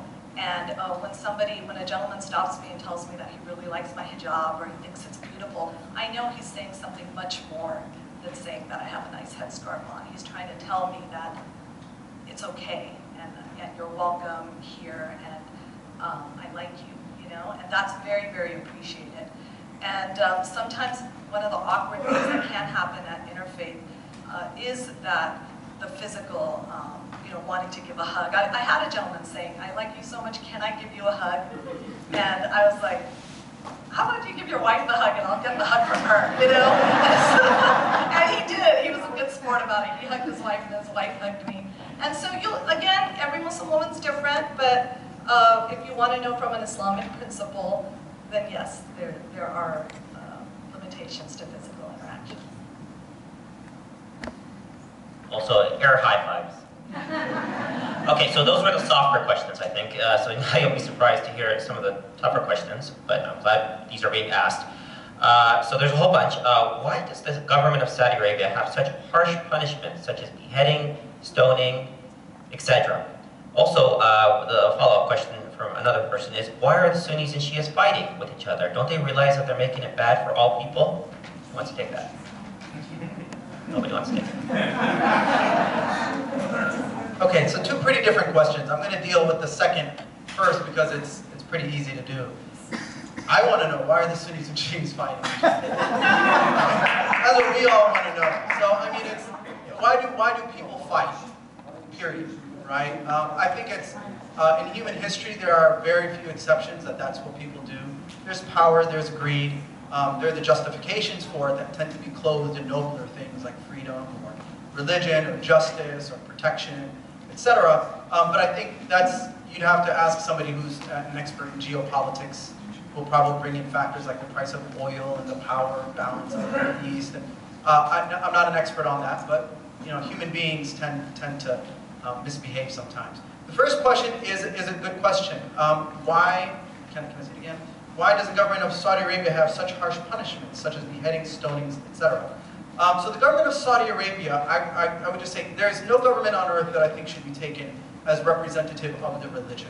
Okay? They are governments. They have their implementations, whatever language they choose to clothe it in.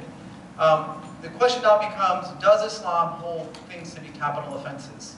And are there punishments that, are there crimes that are punishable by death? The honest answer is yes. Okay? Now the question becomes, what are those and are they actually implemented? Most scholars of Islamic law, there's a few, like there's a professor at Harvard, Noah Feldman, there's many who've written on this, would say that the quote-unquote punishments in Islamic law that would be capital offenses are more deterrents, and they're meant to show the severity of it, other than treason, which I think most governments up until recent times would consider treason, particularly in wartime, to be punishable by death. But for example, things like extramarital affairs and things like that, those were so impossible to actually prove in a court of Islamic law, which I apologize because I know there's younger folks here, that would have to have 4 adult testimonies who saw actual penetration. So it becomes like a ludicrous thing to ever try to prove in court, and they were really placed there as deterrents. Why these things happen in the modern world, I think, have to do with governments and who they choose to implement the law with, and who tends to get away with things under the law. Saudi Arabia is never discussed amongst Muslims as this bastion of justice and truth and Islamic law, and why couldn't we all be like that? We tend to have pretty, and I want to be respectful to anybody who might be from Saudi Arabia. It's not really seen. Most Muslims sort of loathe these things and see them as un-Islamic in how they're carried out and implemented, etc. But these are, again, complex. We're talking about governments. I can't speak for a government and why and when and how they do these things. But the Islamic legal system is one that presumes innocence, seeks justice. Actually, our model of the 12 jurors comes from a Muslim tradition, that in the absence of a judge that everybody agreed on, that you could have 12 peers hear out the case, and if they were unanimous upon it, we're going back to the whole thing of unanimous, that a person could be convicted or found not guilty. Sorry, I've been watching that Making of a Murderer thing. That's all on my mind now. I'm like, how did we get it wrong? But anyways, so that's it in a nutshell. I think it's complex when it comes to application. I think our legal system is far from perfect, but I think if we can all agree that our ideals that we strive for, even those calling for reformations in our legal system would say our ideals are praiseworthy, it's our application that falls short. I think that would be somewhat similar. Thank you. All right, we have 2 more tough questions. I'm going to group these 2 questions together. I know that Muhammad led some military campaigns. What is the Muslim teaching on war? And then the follow-up question, another person is, do you think ISIS's proclamation of war contradicts Muhammad's teaching of war? When, part of my conversion story, it was hard to dive into some of the details, but, when I was a student at the Naval Academy, we learned about the laws of war, and the laws of war that govern our conduct in the U.S. military is generally a corpus of literature that came out of the Geneva Convention in The Hague, and it's embodied in our UCMJ, our code of conduct during battle, how we treat the enemy, how we, law of proportionality, all those things that you and I as citizens would say, we want our military to act in a just and fair manner during prosecution of war. Notwithstanding some of the egregious violations that have been committed recently, but by and large, I think the nation tries to uphold that standard of just war. And when I read the section of the laws governing war in Islam, I was flabbergasted because it was so restrictive. You can't damage, harm animals. You can't uproot a tree. You can't poison a river. You got to stop fighting when they stop. You can only fight when attacked. And you can never kill a non-combatant, including the military cook or the military doctor. It's only the arm-wielding individual coming at you that you can is so restrictive. I said the Geneva Convention's got nothing on what's called the Sharia. Sharia is a law governing, a portion of it talks about during combat, how you conduct yourself. So that concept kind of pervades throughout the body of Sharia, which is how we conduct ourselves in a civilized society, an element of which is war.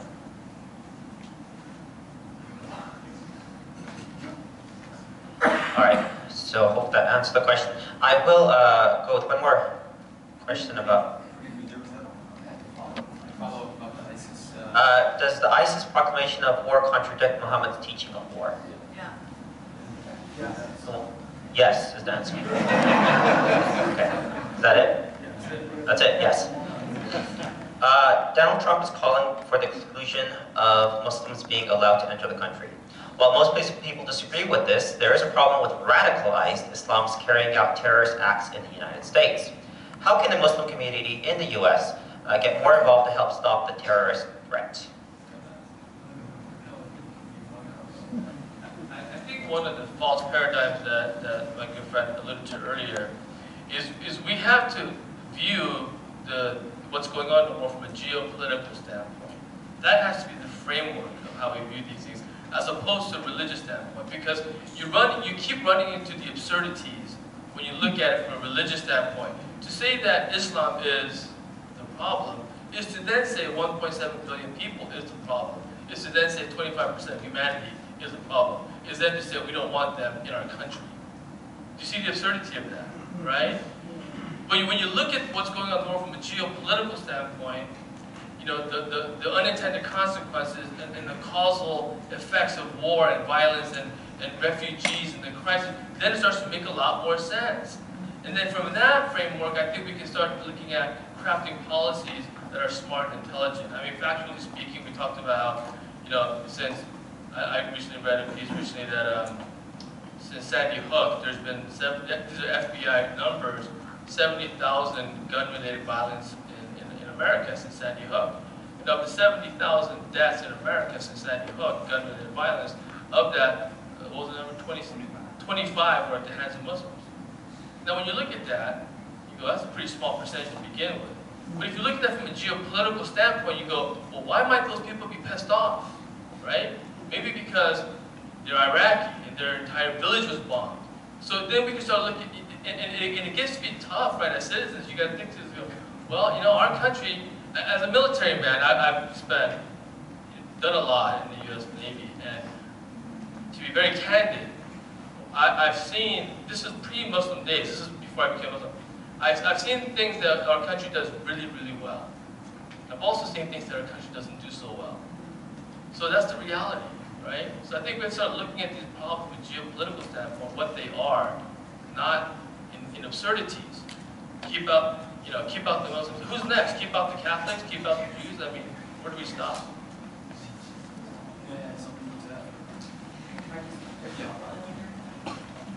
Okay, so we'll let Matthew talk for a second, but before we do, we're going to talk about his head. What is the significance of your hat, Matthew? And then you can talk about what you're going to say as well.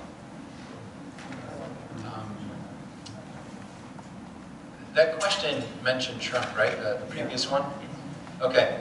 I want to read you a quote from our forefather, George Washington, which is very relevant today. And what he said, there was actually, I'm extrapolating this from a study that synthesized George Washington's advice in 10 points on how to maintain America with the values that the forefathers instilled in it. So there were 10 points that they gathered together from George Washington, and this is one of the points was related to this quote. Real patriots who may resist the intrigues of the favorite are liable to become suspected and odious. While its tools and dupes usurp the applause and confidence of the people to surrender their interests. You following me? This is George Washington, right? 240 years ago. Thank you. Applause. It's not for me, it's for George Washington. Applause for George Washington. I'm going to read it one more time. Real patriots, meaning people standing with a conscience. People standing with a conscience for what is truly right. Not what's popular, but what's truly right. Based on time-tested principles of what have endured as the virtues and pillars of our society. Real patriots who may resist the intrigues of the favorite meaning the popular, are liable to become suspected and odious. Liable to become suspected and odious. You know, I had a friend, he was working at a prominent law firm, great, from Michigan. He started volunteering for the Obama campaign. He was making a lot of money at a big old national global law firm. He's making a lot of money. He put that on hold to volunteer for Obama 8 years ago. Right? There was this campaign, and I know him. There's this campaign that dug something and found this, where when he was a student in college, he was a part of this organization, and when he was a part of this organization had this one thing that said, you know, the Muslim Student Association, which every college has. Right? And therefore, he became suspected and odious. And he had to, my friend, he had to resign from the Obama administration. Right? Even though he selflessly surrendered his salary from this law firm to go and volunteer. He had to leave that, he had to resign for the sake of the, you know, for the greater cause, he had to resign. And he was defamed, you know, defamation and whatever. And so he suffered personally, right? But he was found to be what? He was found to be suspected and odious, right? And there are other examples. Huma Abedin, who works with Hillary Clinton, right? Doing good work, right? And so she becomes suspected and odious. While it's tools and dupes, right? Like today, this show that we have, it's all right, it's cool. Just the event, call to prayer. So we just entered our third prayer of the day. So after this, we're going to pray. Right? So it's tools and dupes usurp the applause. Ha ha ha, so funny. Rosie O'Donnell, ha ha ha, let's laugh, right? While you're going to lead this country to God knows where, right? Usurp the applause and confidence of the people to what? Surrender their interests. So we're at stake in losing our liberty as Americans, right? Because of all this concocted, you know, whatever around the world. We're gonna lose our liberty, and sorry. So yeah, my hat. My hat, it's basically, so in our Islamic law, there's things that are obligations, there are things that are prohibitions, there are things that are recommended, things that are disliked, things that are permissible. There's 5 categories and everything. It's a very rational, logical religion, right? So one of the recommended or liked is kind of like extra credit, right? In the way, you know, in this opinion is that if you wear this hat, you know, then that's it. But really for me it means something deeper. It means 2 things for me. Deeper, for me it means,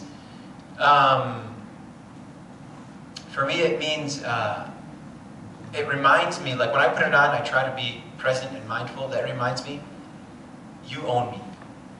I'm a slave of God. I don't own myself. I don't own my money. I manage my money. I don't own my body. I manage my body. But He owns me. God owns me. So for me, this means I'm a slave of God. Right? That's what the deeper meaning. And the second thing it reminds me of is my identity. Like I talked about earlier. Like this is my American Muslim identity. You know? Like it means that I don't have to I shouldn't compromise, right? It'll be un-American, right? If I compromise and hide myself and oh, I can't be different and oh, this and that. So those are the 2 things.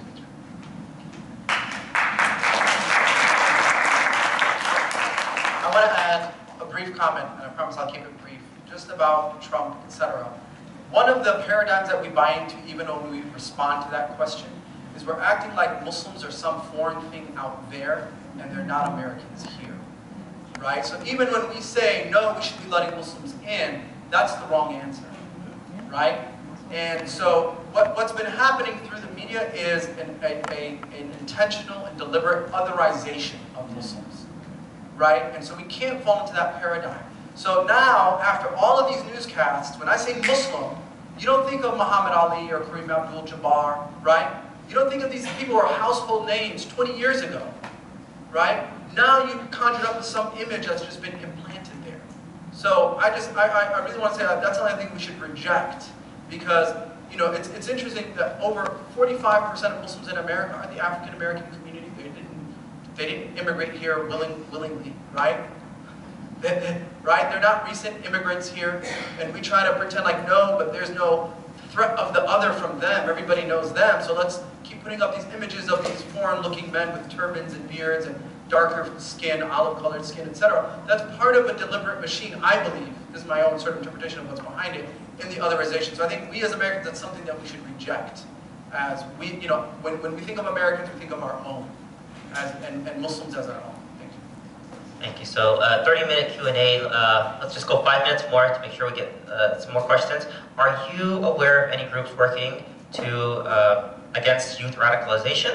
And then the second part of the question is, do you know of any groups working to put pressure on mainstream media to balance their negative reporting of terrorism with positive stories of Muslims doing great work like peace, feeding the poor, etc., to change the perception of Americans towards Muslims? Who wants to take that?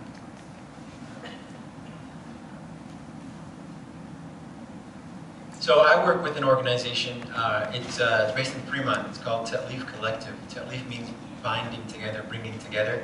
And so it's supposed to bring together all these things that are different and supposedly not supposed to be together, right? This paradigm, them and us, otherization, right? So yes, we actively work with youth. We have an inheritors program. And in this program, we work diligently with youth on a weekly basis. And on a weekly basis, we have local scholars and teachers conveying to them the many different things. We have an etiquette class with them, but we also have a theological class with them, right? We have a class on how to practice Islam, but also on how to be, a beautiful American Muslim, combining all these things. So we do on a regular basis, and this is just one example. There are so many, like we said, you talk to all of us, you're not going to find any of us who see other than them. Every youth program that you find in every mosque and everything out there is going to counter radicalization. But we don't see any radicalization, so it's kind of like, where is this stuff? Where is this stuff happening? It's like, so where is it? Yeah, and then the second part of the question? Changing media perceptions. Does anyone have anything?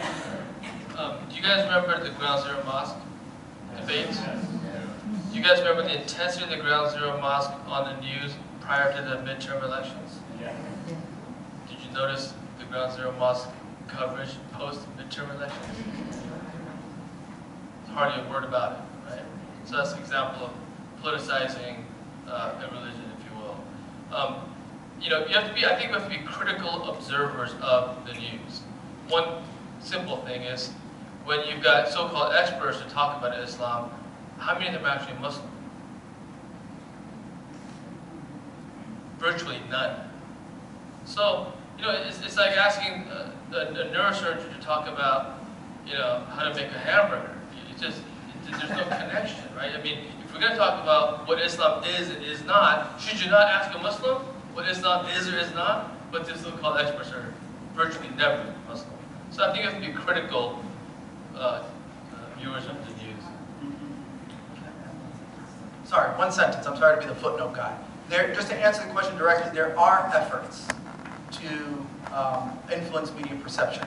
The problem is it's all usually internet, trying to make something go viral. It's really hard to compete if you're not getting Meet the Press, if you're not on, I don't know, if there's no Larry King Live anymore, I just stated myself. But you know what I mean, right? If you're not asked on these major news networks, it's really hard to try to change a global narrative in a really big machine that's working against you.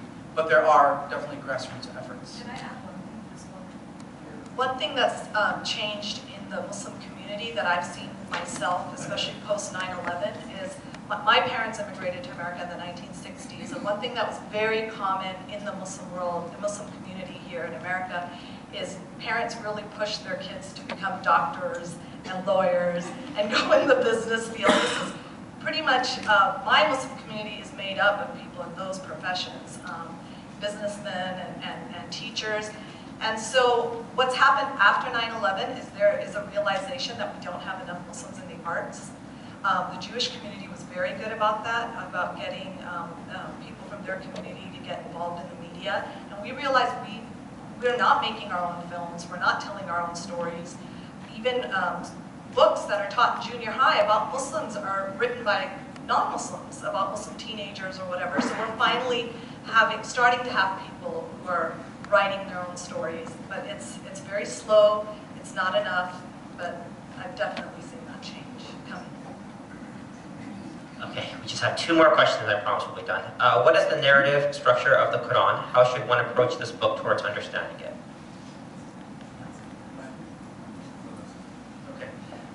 So the Quran is, it should be thought of primarily as an oral tradition, right? Although it's written down and we read it, etc. It is originally in the Arabic language and it's preserved in its original Arabic primarily. If you're interested in learning about the structure, themes, and content of the Quran, it's a good time to ask because there's been a phenomenal contribution in religious studies. It's called the Study Quran. It's put out by HarperCollins. And there's a lot of beautiful essays written by experts on the topic. But to frame it to you briefly, the Quran is primarily broken up into chapters of varying lengths. Okay? It is primarily a non-linear book. It doesn't tell, it's not a historical text. It doesn't go through, I mean, there are exceptions to that. There are historical passages therein, but you'll find shifting themes that are connecting, maybe not so obviously connecting dots between themes of faith on the one hand, and then telling the story of Moses overcoming Pharaoh, followed by the need to give charity to the poor. And we may not see the connection, but there's a very intricate, one of my teachers gave a wonderful proverb, not a proverb, an analogy to understand it. He said it's sort of like when you come out to the stars at night, if you're not a stargazer, they look extremely random to you. But if somebody, if you stare at them long enough and you become a stargazer, you'll start to realize that there's really intricate constellations that form patterns, etc. So for a Western modern mind, it's challenging to read what is a non-linear, sort of non-historical narrative. But these 114 chapters are of varying lengths. They talk about, there's 7 main themes in them. One is obviously it's a self-revelation, so it's God telling us about himself and his nature and what he wants of us.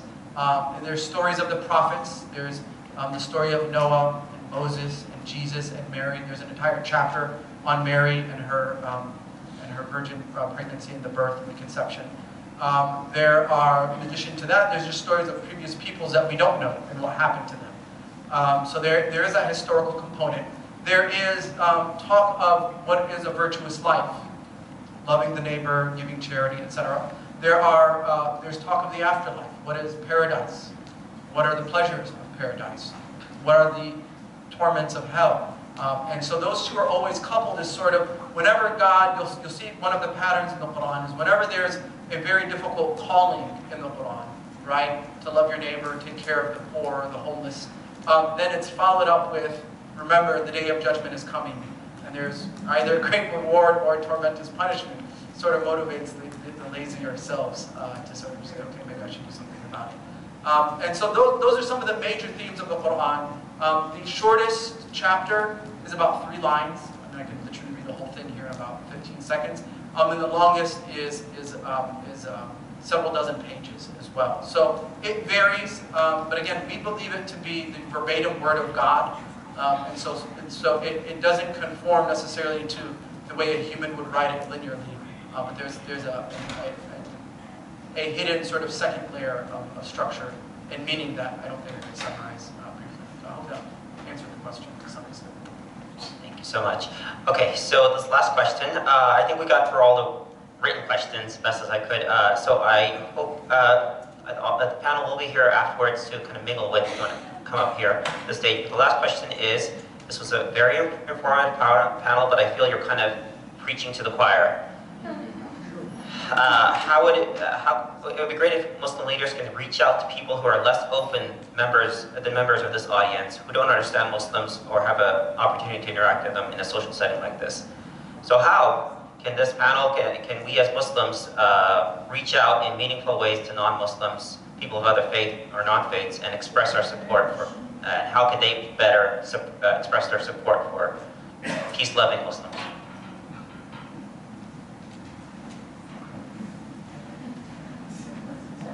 I think this is a good start, by the way. I don't think we should diminish what we've done here today. I'm personally, my heart is singing right now.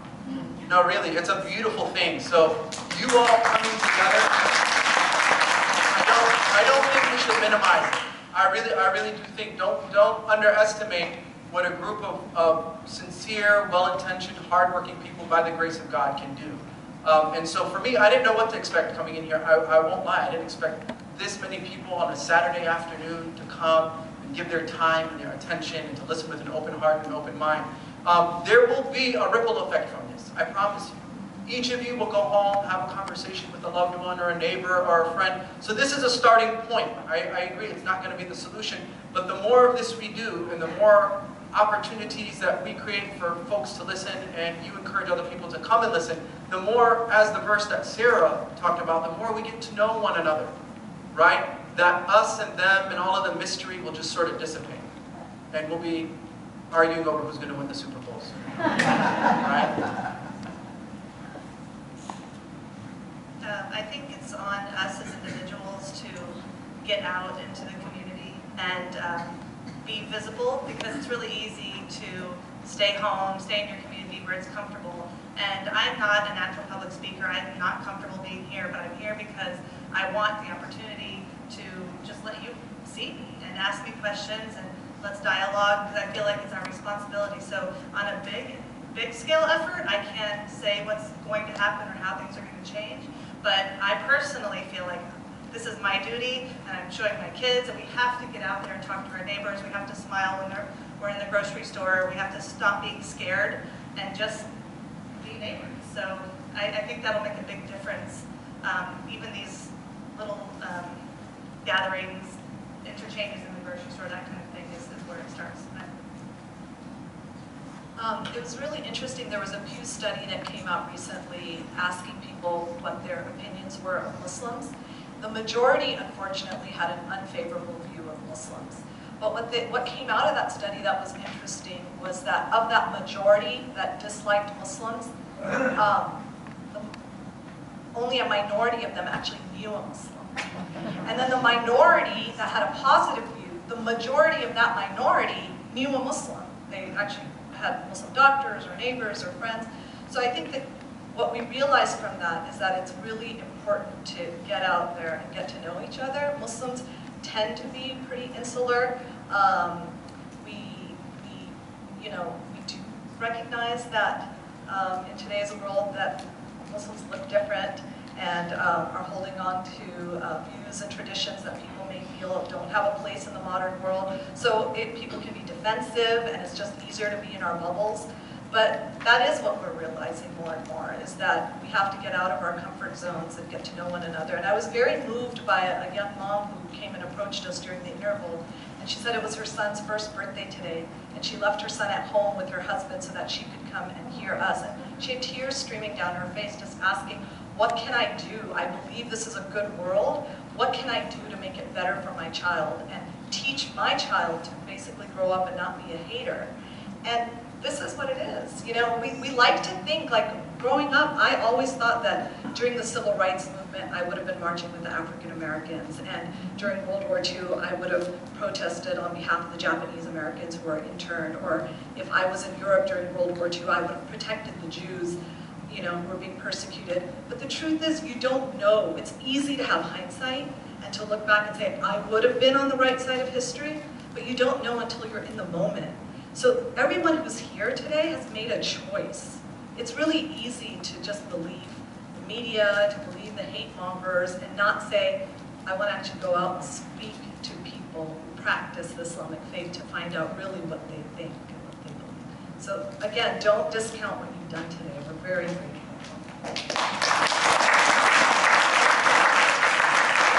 right, well, thank you so much for coming out. We're just going to end here. This panel is willing to travel. We have a mic and we'll travel. So they're open to going anywhere, and there's a sheet, I think when you came in, it says IslamicSpeakers.org. That's their website, so you can use this panel or nothing. We're just going to end with a prayer real quick, and then I'll let you go. So Mahdi.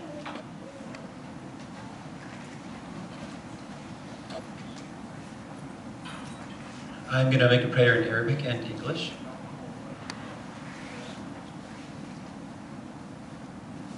بسم الله الرحمن الرحيم الحمد لله رب العالمين الرحمن الرحيم مالك يوم الدين إياك نعبد وإياك نستعين اهدنا الصراط المستقيم صراط الذين أنعمت عليهم غير المغضوب عليهم ولا الضالين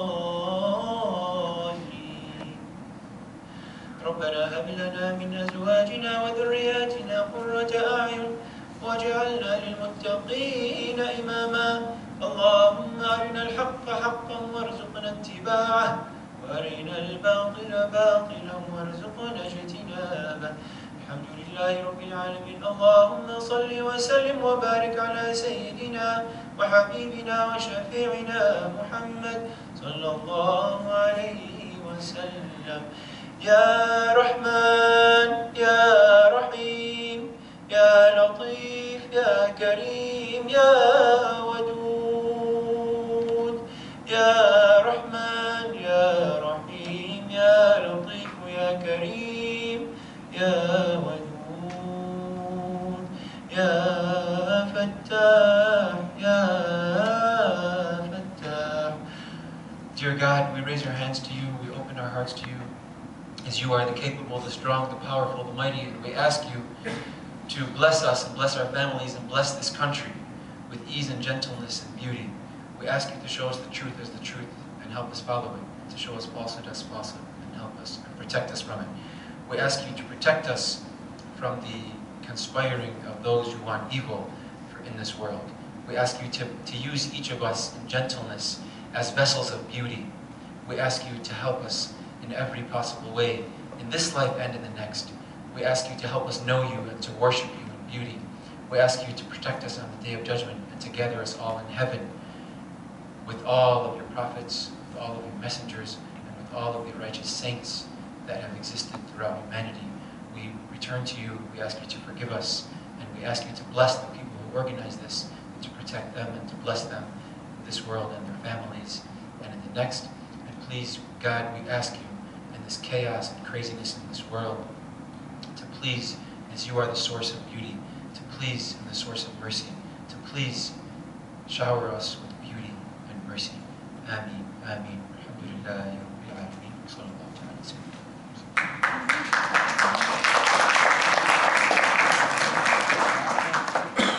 Okay, we'll wrap it up. Thank you so much for coming on Friday afternoons. Please mingle with the speakers afterwards. Thank you.